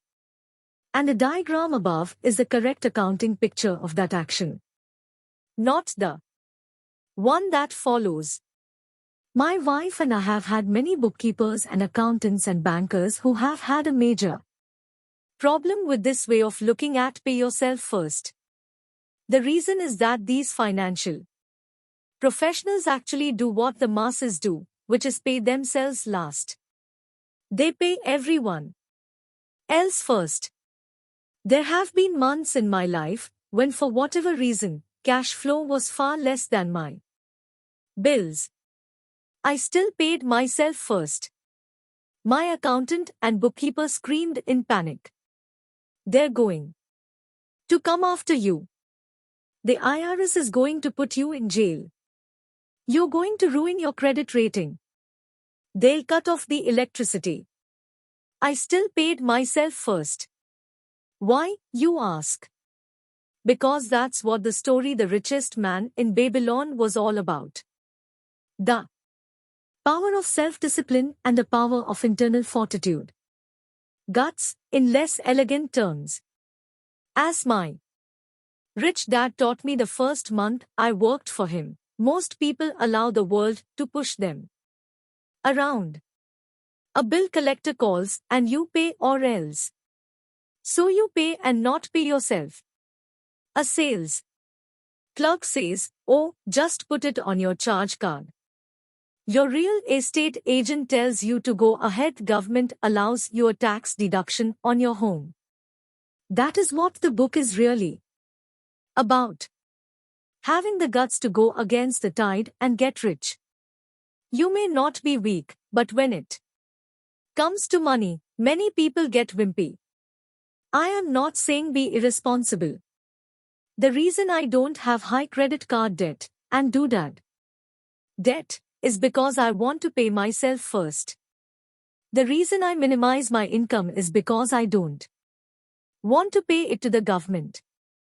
That is why, for those of you who have watched the video, The Secrets of the Rich, my income comes from my asset column through a Nevada corporation. If I work for money, the government takes it. Although I pay my bills last, I am financially astute enough to not get into a tough financial situation. I don't like consumer debt. I actually have liabilities that are higher than 99% of the population, but I don't pay for them. Other people pay for my liabilities. They're called tenants. So rule number 1 in paying yourself first is don't get into debt in the first place. Although I pay my bills last, I set it up to have only small unimportant bills that I will have to pay. Secondly, when I occasionally come up short, I still pay myself first. I let the creditors and even the government scream. I like it when they get tough. Why? Because those guys do me a favor. They inspire me to go out and create more money. So I pay myself first, invest the money, and let the creditors yell. I generally pay them right away anyway. My wife and I have excellent credit. We just don't cave into the pressure and spend our savings or liquidate stocks to pay for consumer debt. That is not too financially intelligent. So the answer is 1. Don't get into large debt positions that you have to pay for. Keep your expenses low. Build up assets first. Then, buy the big house or nice car. Being stuck in the rat race is not intelligent. 2. When you come up short, let the pressure build and don't dip into your savings or investments. Use the pressure to inspire your financial genius to come up with new ways of making more money and then pay your bills. You will have increased your ability to make more money as well as your financial intelligence. So many times I have gotten into financial hot water and used my brain to create more income while staunchly defending the assets in my asset column. My bookkeeper has screamed and dived for cover, but I was like a good trooper, defending the fort, Fourth, assets. Poor people have poor habits. A common bad habit is innocently called dipping into savings. The rich know that savings are only used to create more money, not to pay bills. I know that sounds tough, but as I said, if you're not tough inside, the world will always push you around anyway. If you do not like financial pressure, then find a formula that works for you. A good one is to cut expenses, put your money in the bank, pay more than your fair share of income tax, buy safe mutual funds and take the vow of the average. But this violates the pay yourself first rule. The rule does not encourage self-sacrifice or financial abstinence. It doesn't mean pay yourself first and starve. Life was meant to be enjoyed. If you call on your financial genius, you can have all the goodies of life, get rich and pay bills, without sacrificing the good life. And that is financial intelligence. 6. Pay your brokers well, the power of good advice. I often see people posting a sign in front of their house that says, for sale by owner. Or I see on TV today many people claiming to be discount brokers. My rich dad taught me to take the opposite tack. He believed in paying professionals well, and I have adopted that policy also. Today, I have expensive attorneys, accountants, real estate brokers and stockbrokers. Why? Because if, and I do mean if, the people are professionals, their services should make you money. And the more money they make, the more money I make. We live in the information age. Information is priceless. A good broker should provide you with information as well as take the time to educate you. I have several brokers who are willing to do that for me. Some taught me when I had little or no money, and I am still with them today. What I pay a broker is tiny in comparison with what kind of money I can make because of the information they provide. I love it when my real estate broker or stockbroker makes a lot of money, because it usually means I made a lot of money. A good broker saves me time in addition to making me money, as when I bought the piece of vacant land for $9,000 and sold it immediately for over $25,000 so I could buy my Porsche quicker. A broker is your eyes and ears to the market. They're there every day so I do not have to be. I'd rather play golf. Also, people who sell their house on their own must not value their time much. Why would I want to save a few bucks when I could use that time to make more money or spend it with those I love? What I find funny is that so many poor and middle-class people insist on tipping restaurant help 15 to 20% even for bad service and complain about paying a broker 3 to 7%. They enjoy tipping people in the expense column and stiffing people in the asset column. That is not financially intelligent. All brokers are not created equal. Unfortunately, most brokers are only salespeople. I would say the real estate salespeople are the worst. They sell, but they themselves own little or no real estate. There is a tremendous difference between a broker who sells houses and a broker who sells investments. And that is true for stock, bond, mutual fund, and insurance brokers who call themselves financial planners. As in the fairy tale, you kiss a lot of frogs to find one prince. Just remember the old saying, never ask an encyclopedia salesperson if you need an encyclopedia. When I interview any paid professional, I first find out how much property or stocks they personally own and what percentage they pay in taxes. And that applies to my tax attorney as well as my accountant. I have an accountant who minds her own business. Her profession is accounting, but her business is real estate. I used to have an accountant that was a small business accountant, but he had no real estate. I switched because we did not love the same business. Find a broker who has your best interests at heart. Many brokers will spend the time educating you, and they could be the best asset you find. Just be fair, and most of them will be fair to you. If all you can think about is cutting their commissions, then why should they want to be around you? It's just simple logic. As I said earlier, one of the management skills is the management of people. Many people only manage people they feel smarter than and they have power over, such as subordinates in a work situation.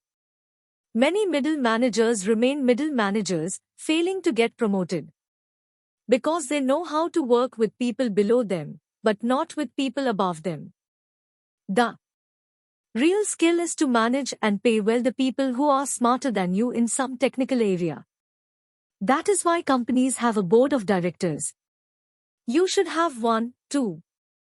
And that is financial intelligence. 7. Be an Indian giver. This is the power of getting something for nothing.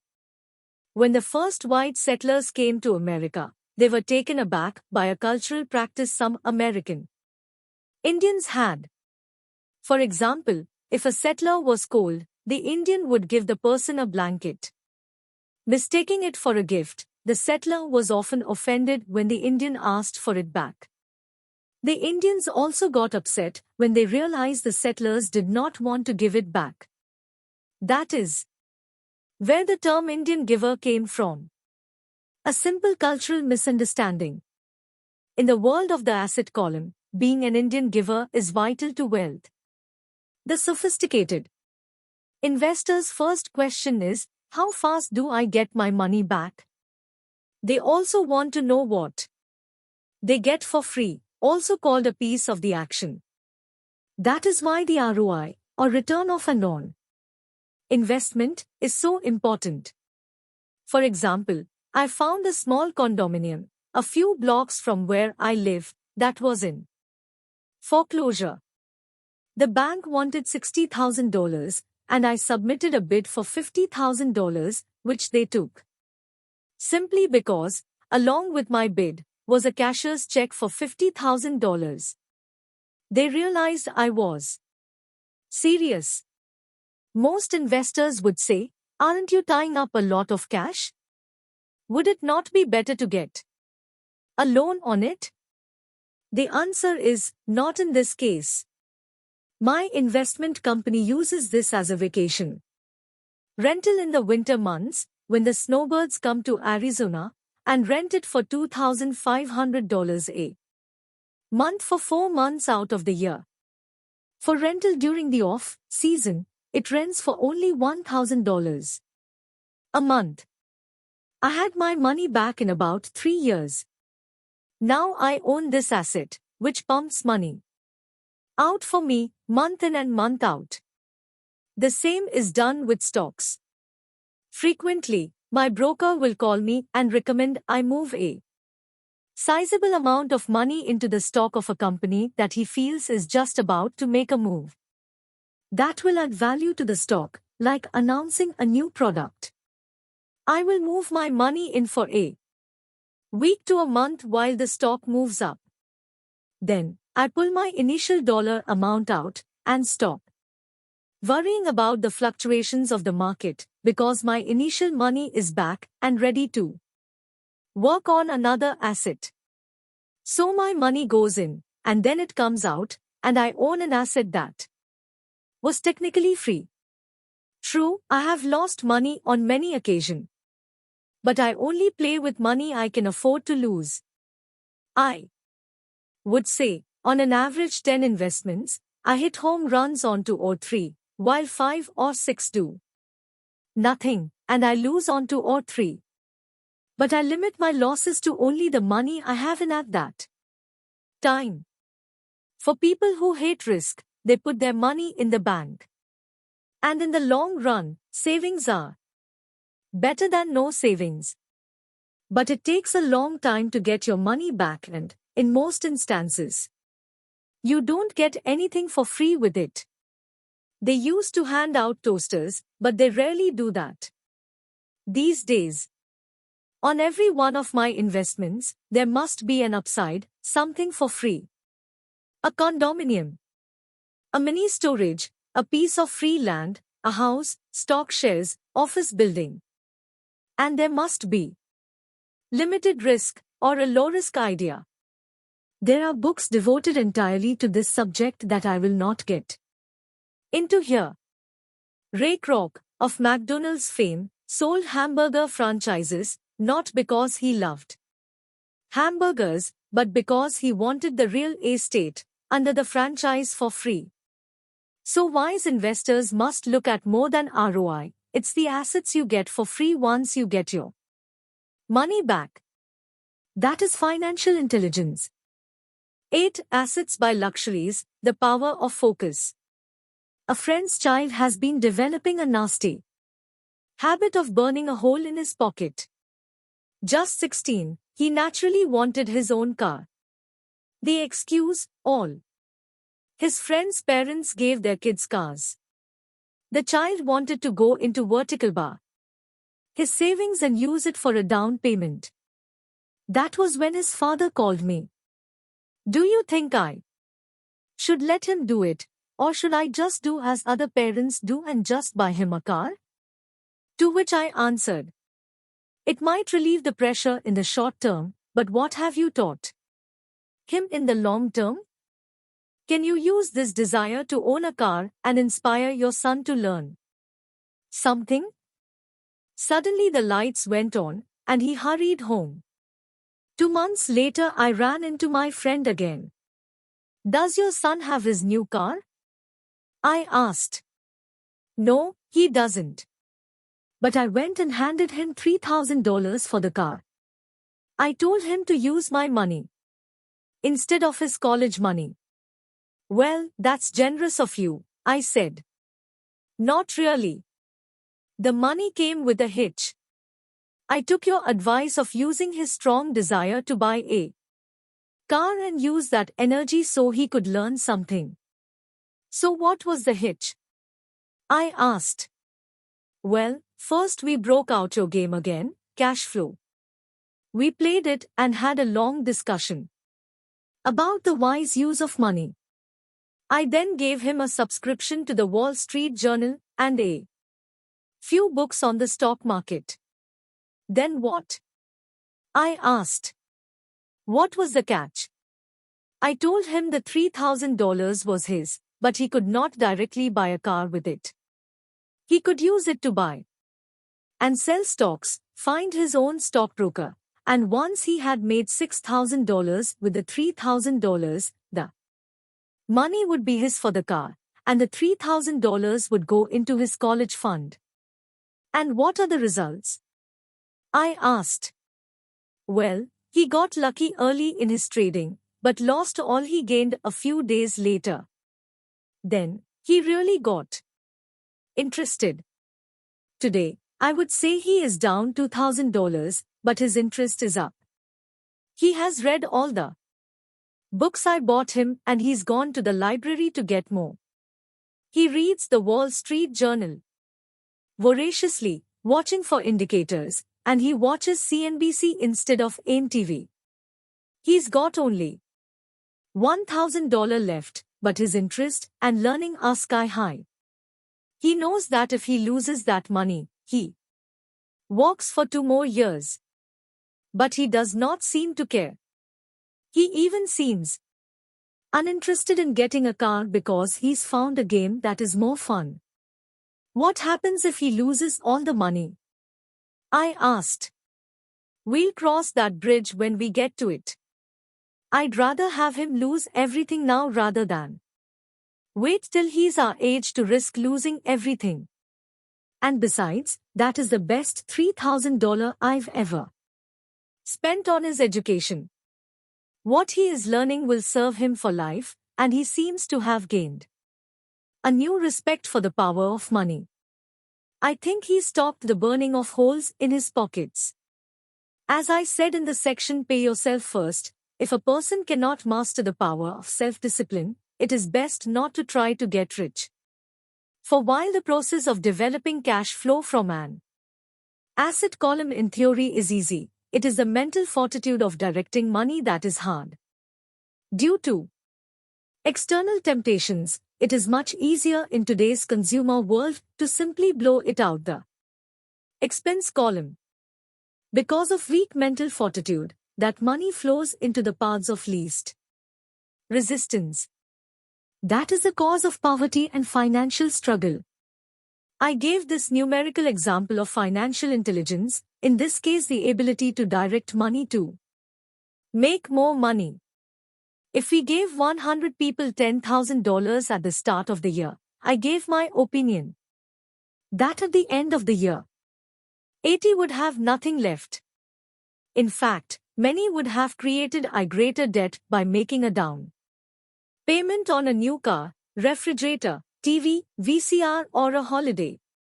16 would have increased that $10,000 by 5% to 10%.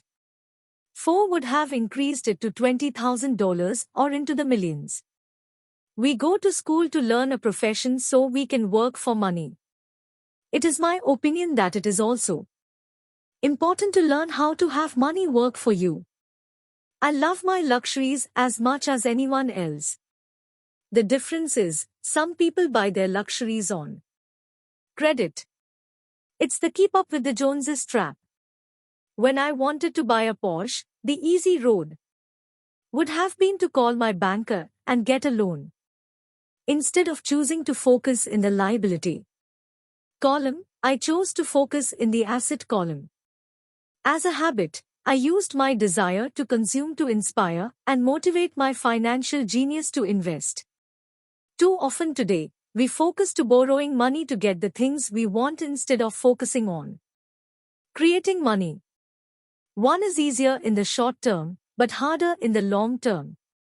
It's a bad habit that we as individuals and as a nation have gotten into.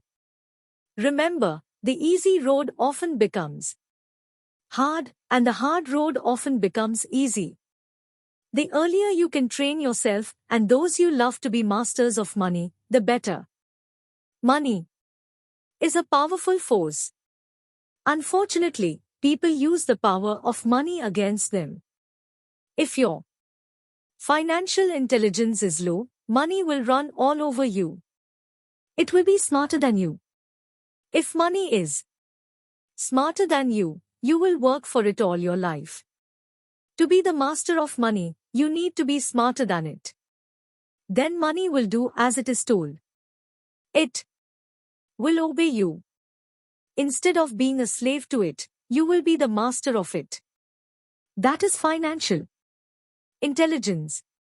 9. The need for heroes, the power of myth. When I was a kid, I greatly admired Willie Mays, Hank Aaron, Yogi Berra. They were my heroes. As a kid playing Little League, I wanted to be just like them. I treasured their baseball cards. I wanted to know everything about them. I knew the stats, the RBI, the eras, their batting averages, how much they got paid, and how they came up one from the minors. I wanted to know everything because I wanted to be just like them. Every time, as a 9 or 10-year-old kid, when I stepped up to bat or played first base or catcher, I wasn't me. I was Yogi or Hank. It's one of the most powerful ways we learn that we often lose. As adults, we lose our heroes. We lose our navigate. Today, I watch young kids playing basketball near my home. On the court, they're not little Johnny, they're Michael Jordan, Sir Charles or Clyde. Copying or emulating heroes is true power learning. And that is why when someone like O.J. Simpson falls from grace, there is such a huge outcry. There is more than just a courtroom trial. It is the loss of a hero. Someone people grew up with, looked up to, and wanted to be like. Suddenly we need to rid ourselves of that person. I have new heroes as I grow older. I have golf heroes such as Peter Jacobsen, Fred Couples and Tiger Woods. I copy their swings and do my best to read everything I can about them. I also have heroes such as Donald Trump, Warren Buffett, Peter Lynch, George Soros, and Jim Rogers.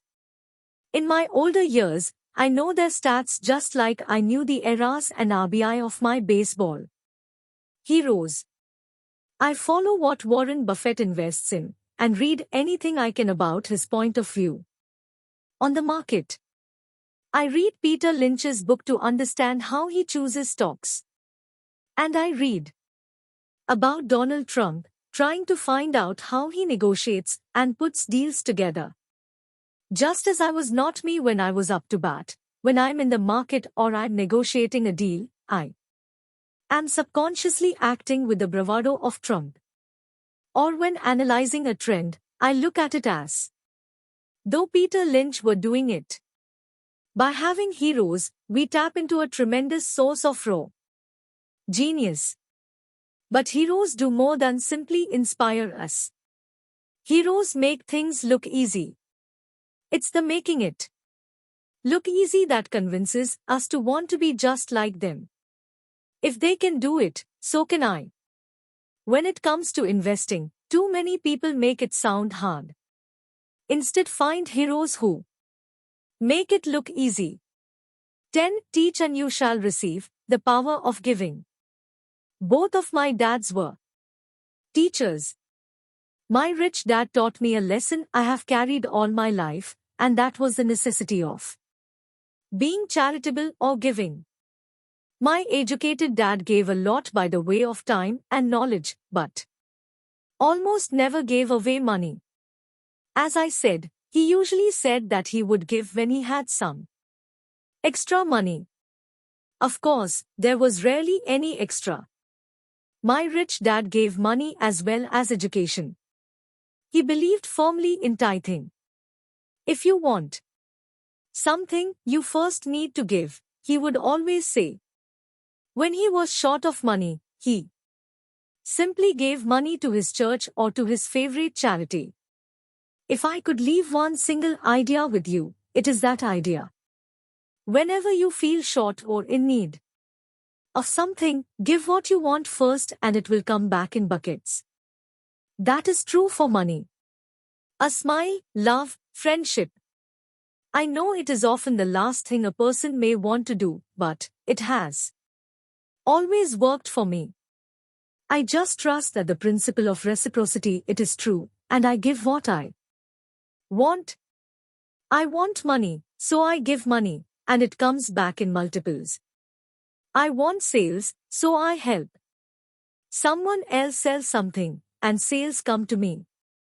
I want contacts, and I help someone else get contacts, and like magic, contacts come to me. I heard a saying years ago that went, God does not need to receive, but humans need to give. My rich dad would often say, poor people are more greedy than rich people. He would explain that if a person was rich, that person was providing something that other people wanted. In my life, over all these years, whenever I have felt needy or short of money or short of help, I simply went out or found in my heart what I wanted, and decided to give it first. And when I gave, it always came back. It reminds me of the story of the guy sitting with firewood in his arms on a cold freezing night.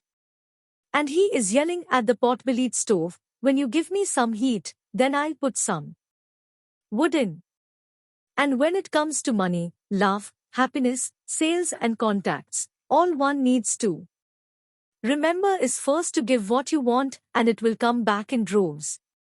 Often just the process of thinking of what I want, and how could I give what I want to someone else, breaks free a Torrent of bounty. Whenever I feel that people aren't smiling at me, I simply begin smiling and saying hello, and like magic, there are suddenly more smiling people around me.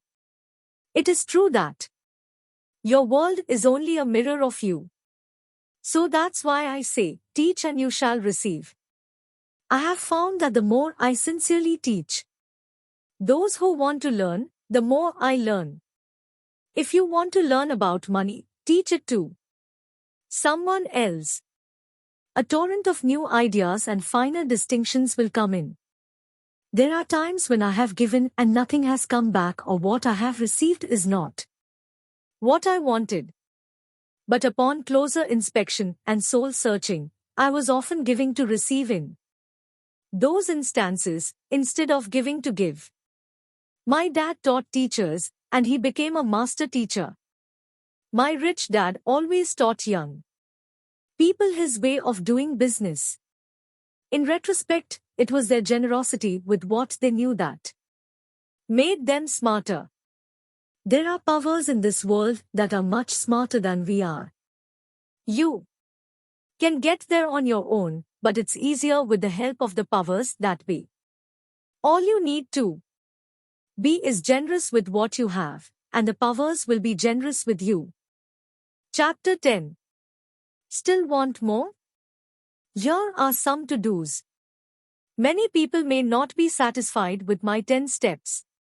They see them more as philosophies than actions.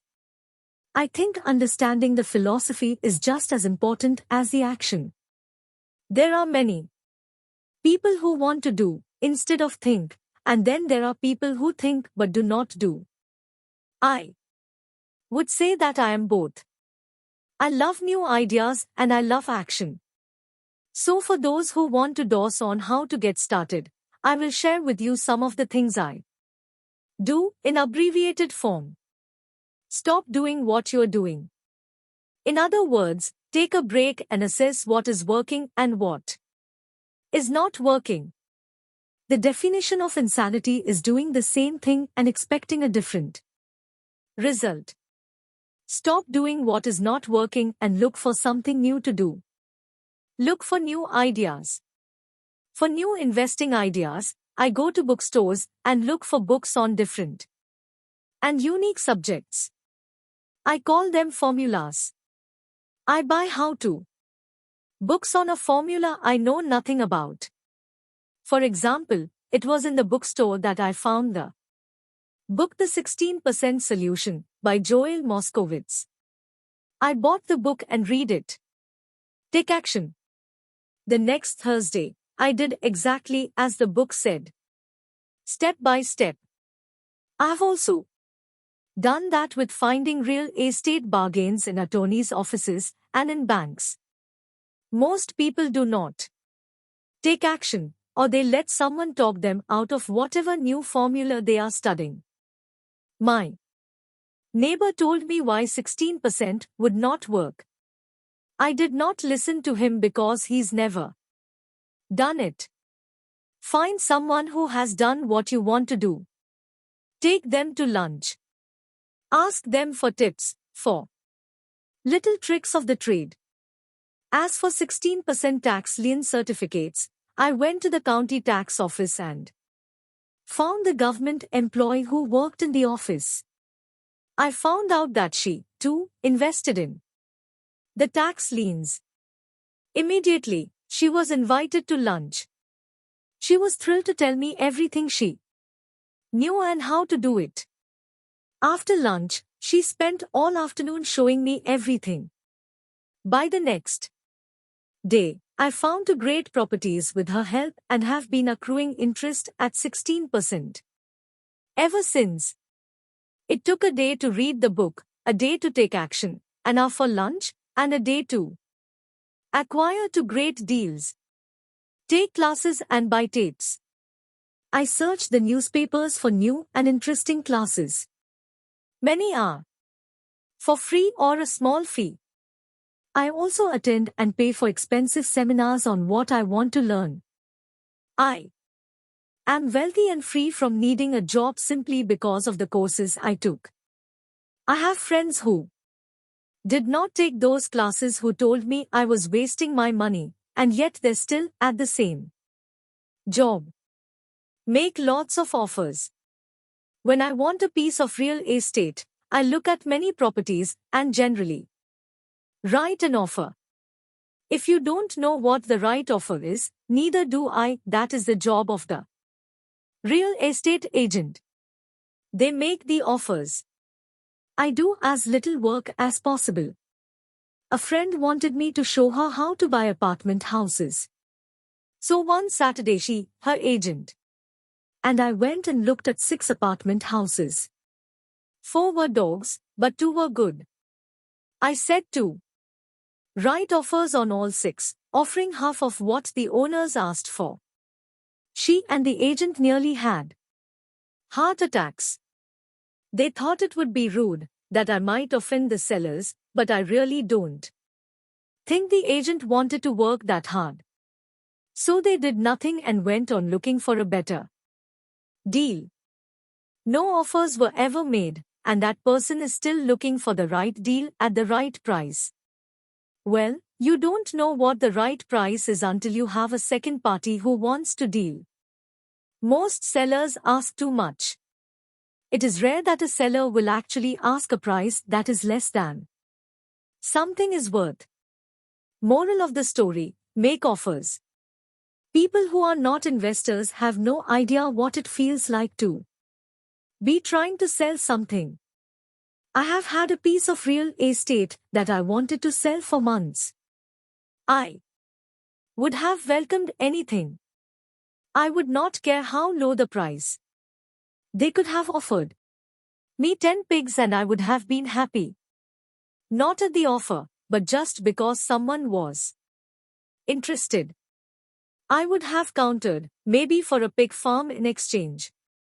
But that's how the game works. The game of buying and selling is fun. Keep that in mind. It's fun and only a game. Make offers. Someone might say yes. And I always make offers with escape clauses. In real estate, I make an offer with the words subject to approval of business partner. I never specify who the business partner is. Most people do not know my partner is my cat. If they accept the offer, and I don't want the deal, I call my home and speak to my cat. I make this absurd statement to illustrate how absurdly easy and simple the game is. So many people make things too difficult and take them too seriously. Finding a good deal, the right business, the right people, the right investors, or whatever is just like dating. You must go to the market and talk to a lot of people, make a lot of offers. Counter offers, negotiate, reject and accept. I know single people who sit at home and wait for the phone to ring, but unless you're Cindy Crawford or Tom Cruise, I think you'd best go to the market, even if it's only the supermarket. Search, offer, reject, negotiate, and accept are all parts of the process of almost everything in life. Times jog, walk or drive a certain area once a month for 10 minutes. I have found some of my best real estate investments while jogging. I will jog a certain neighborhood for a year. What I look for is change. For there to be profit in a deal, there must be 2 elements, a bargain and change. There are lots of bargains, but it's change that turns a bargain into a profitable opportunity. So when I jog a neighborhood I might like to invest in. It is the repetition that causes me to notice slight differences. I notice real estate signs that are up for a long time. That means the seller might be more agreeable to deal. I watch for moving trucks, going in or out. I stop and talk to the drivers. I talk to the postal carriers.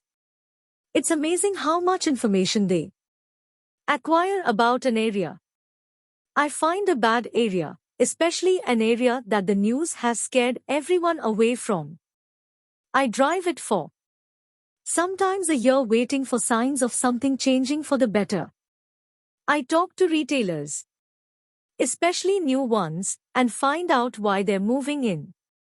It takes only a few minutes a month. And I do it while doing something else, like exercising or going to and from the store.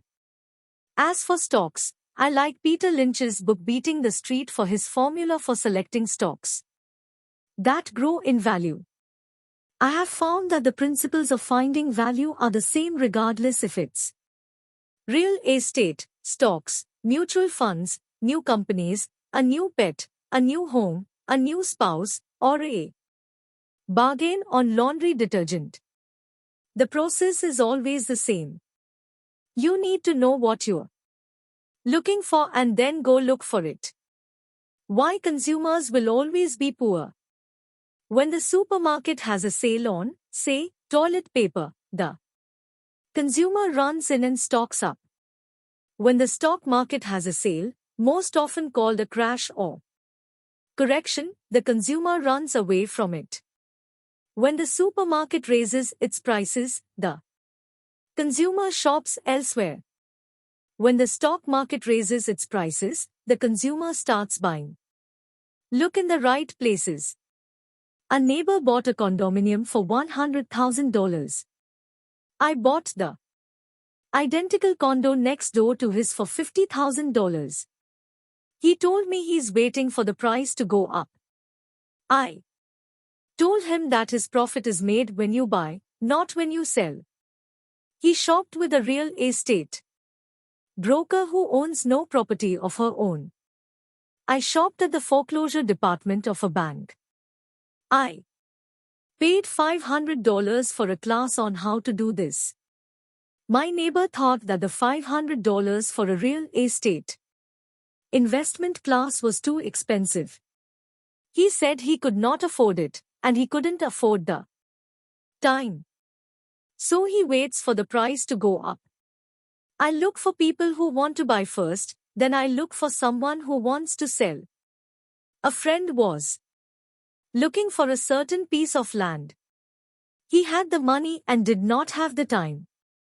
I found a large piece of land larger than what my friend wanted to buy, tied it up with an option, called my friend, and he wanted a piece of it. So I sold the piece to him and then bought the land.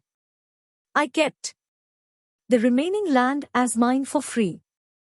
Moral of the story: buy the pie and cut it in pieces. Most people look for what they can afford, so they look too small. They buy only a piece of the pie, so they end up paying more for less. Small thinkers don't get the big breaks. If you want to get richer, think bigger first. Retailers love giving volume discounts, simply because most business people love big spenders. So even if you're small, you can always think big. When my company was in the market for computers, I called several friends and asked them if they were ready to buy also. We then went to different dealers and negotiated a great deal because we wanted to buy so many. I have done the same with stocks. Small people remain small because they think small, act alone, or don't act all. Times learn from history. All the big companies on the stock exchange started out as small companies. Colonel Sanders did not get rich until after he lost everything in his 60s. Bill Gates was one of the richest men in the world before he was 30. Times action always beats inaction.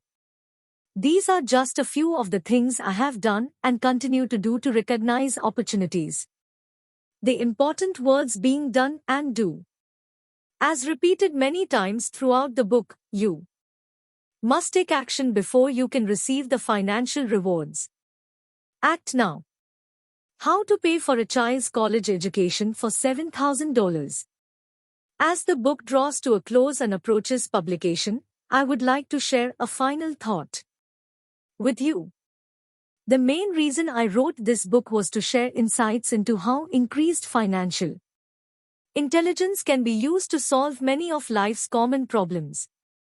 Without financial training, we all too often use the standard formulas to get through life, such as to work hard, save, borrow, and pay excessive taxes. Today we need better information. I use the following story as a final example of a financial problem that confronts many young families today. How do you afford a good education for your children and provide for your own retirement? It is an example of using financial intelligence instead of hard work to achieve the same goal. A friend of mine was griping one day about how hard it was to save money for his four children's college education. He was putting $300 away in a mutual fund each month and had so far accumulated about $12,000. He estimated he needed $400,000 to get four children through college. He had 12 years to save for it, since his oldest child was then 6 years of age. The year was 1991, and the real estate market in Phoenix was terrible.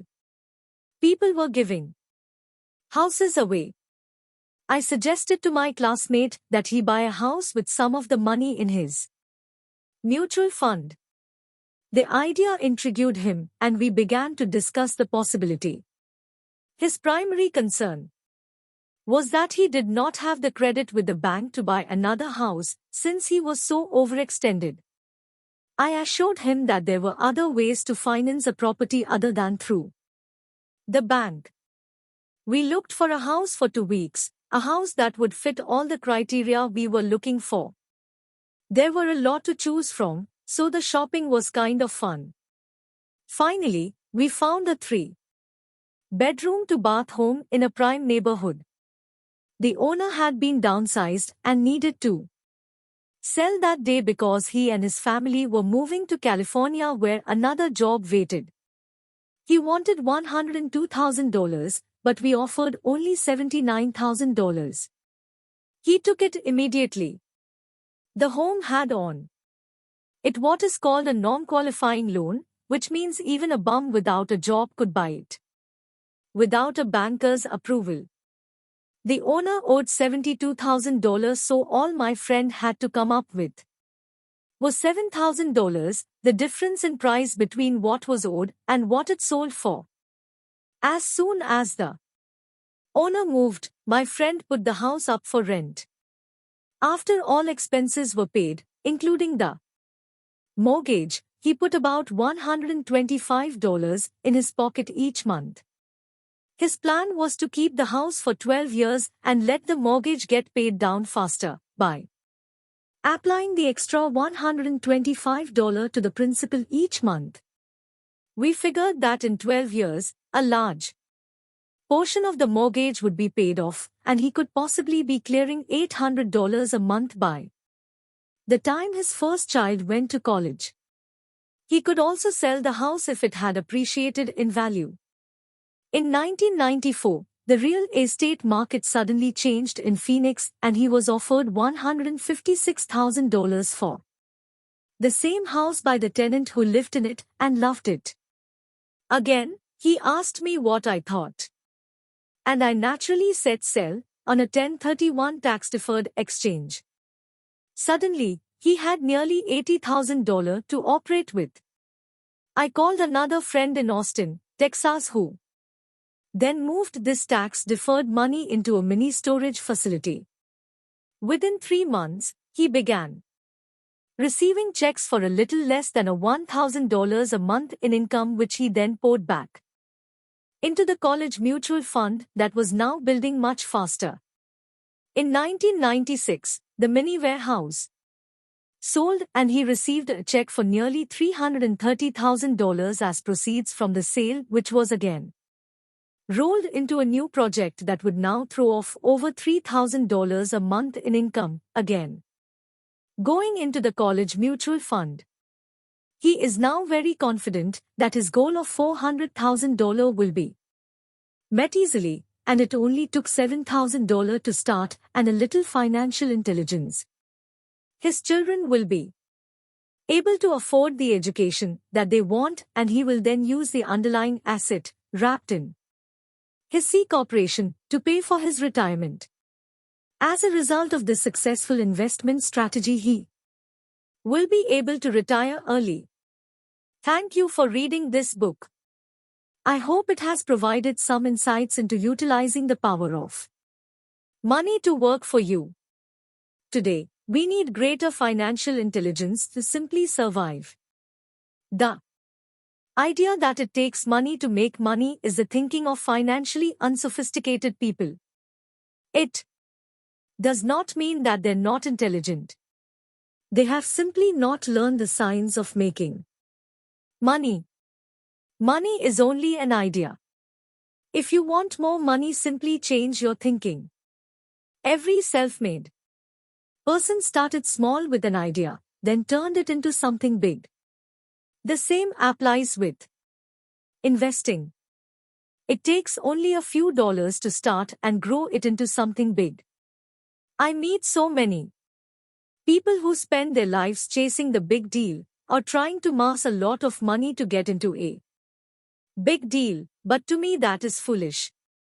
Too often I have seen unsophisticated investors put their large nest egg into one deal and lose most of it rapidly. They may have been good workers, but they were not good investors. Education and wisdom about money are important. Start early. Buy a book. Go to a seminar. Practice. Start small. I turned $5,000 cash into a $1 million asset, producing $5,000 a month cash flow in less than 6 years. But I started learning as a kid. I encourage you to learn, because it's not that hard. In fact, it's kind of easy once you get the hang of it. I think I have made my message clear. It's what is in your head that determines what is in your hands. Money is only an idea. There is a great book called Think and Grow Rich. The title is not Work Hard and Grow Rich. Learn to have money work hard for you, and your life will be easier and happier. Today, don't play it safe, play it smart. Take action. Many of you were given to great gifts, your mind and your time. It is up to you to do what you please with both.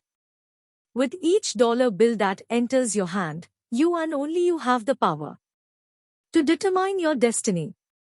Spend it foolishly, you choose to be poor. Spend it on liabilities, you join the middle class. Invest it in your mind and learn how to acquire assets, and you will be choosing wealth as your goal and your future. The choice is yours and only yours.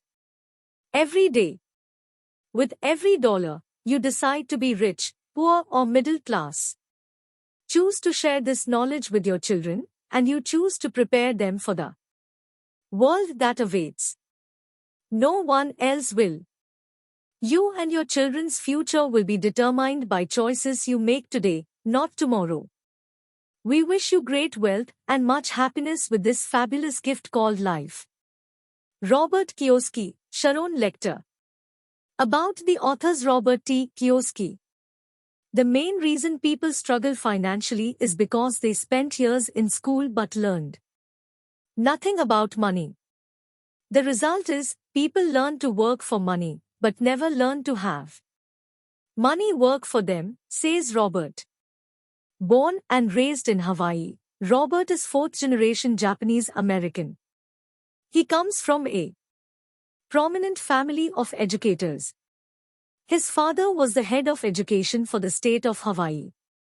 After high school, Robert was educated in New York, and upon graduation, he joined the U.S. Marine Corps and went to Vietnam as an officer and a helicopter gunship pilot. Returning from the war, Robert's business career began. In 1977 he founded a company that brought to the market the first nylon and Velcro surfer wallets, which grew into a multi-million-dollar worldwide product. He and his products were featured in Runner's World, Gentleman's Quarterly, Success Magazine, Newsweek, and even Playboy. Leaving the business world, he co-founded in 1985 an international education company that operated in 7 countries, teaching business and investing to tens of thousands of graduates.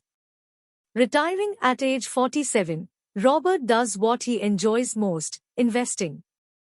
Concerned about the growing gap between the haves and have-nots, Robert created the board game Cash Flow, which teaches the game of money, here before only known by the rich. Although Robert's business is real estate and developing small-cap companies, his true love and passion is teaching. He has shared the speaking stage with such greats as Og Mandino, Zig Ziglar, and Anthony Robbins. Robert Kiyosaki's message is clear. Take responsibility for your finances or take orders all your life. You're either a master of money or a slave to it. Robert holds classes that last from 1 hour to 3 days teaching people about the secrets of the rich. Although his subjects run from investing for high returns and low risk, to teaching your children to be rich, to starting companies and selling them, he has one solid earth-shaking message. And that message is, awaken the financial genius that lies within you. Your genius is waiting to come out. This is what world-famous speaker and author Anthony Robbins says about Robert's work. Robert Kiyosaki's work in education is powerful, profound, and life-changing. I salute his efforts and recommend him highly. During this time of great economic change, Robert's message is priceless. About the author Sharon L. Lecter, wife and mother of 3, CPA, consultant to the toy and publishing industries, and business owner, Sharon Lecter has dedicated her professional efforts to the field of education. She graduated with honors from Florida State University with a degree in accounting. She joined the ranks of what was then one of the Big 8 accounting firms and went on to become the CFO of a turnaround company in the computer industry, tax director for a national insurance company and founder and associate publisher of the first regional women's magazine in Wisconsin, all while maintaining her professional credentials as a CPA. Her focus quickly changed to education as she watched her own 3 children grow. It was a struggle to get them to read. They would rather watch TV. So she was delighted to join forces with the inventor of the first electronic talking book and help expand the electronic book industry to a multimillion-dollar international market. Today, she remains a pioneer in developing new technologies to bring the book back into children's lives. As her own children grew, she was keenly involved in their education. She became a vocal activist in the areas of mathematics, computers, reading and writing education. Our current educational system has not been able to keep pace with the global and technological changes in the world today. We must teach our young people the skills, both scholastic and financial, that they will need not only to survive, but to flourish in the world they face.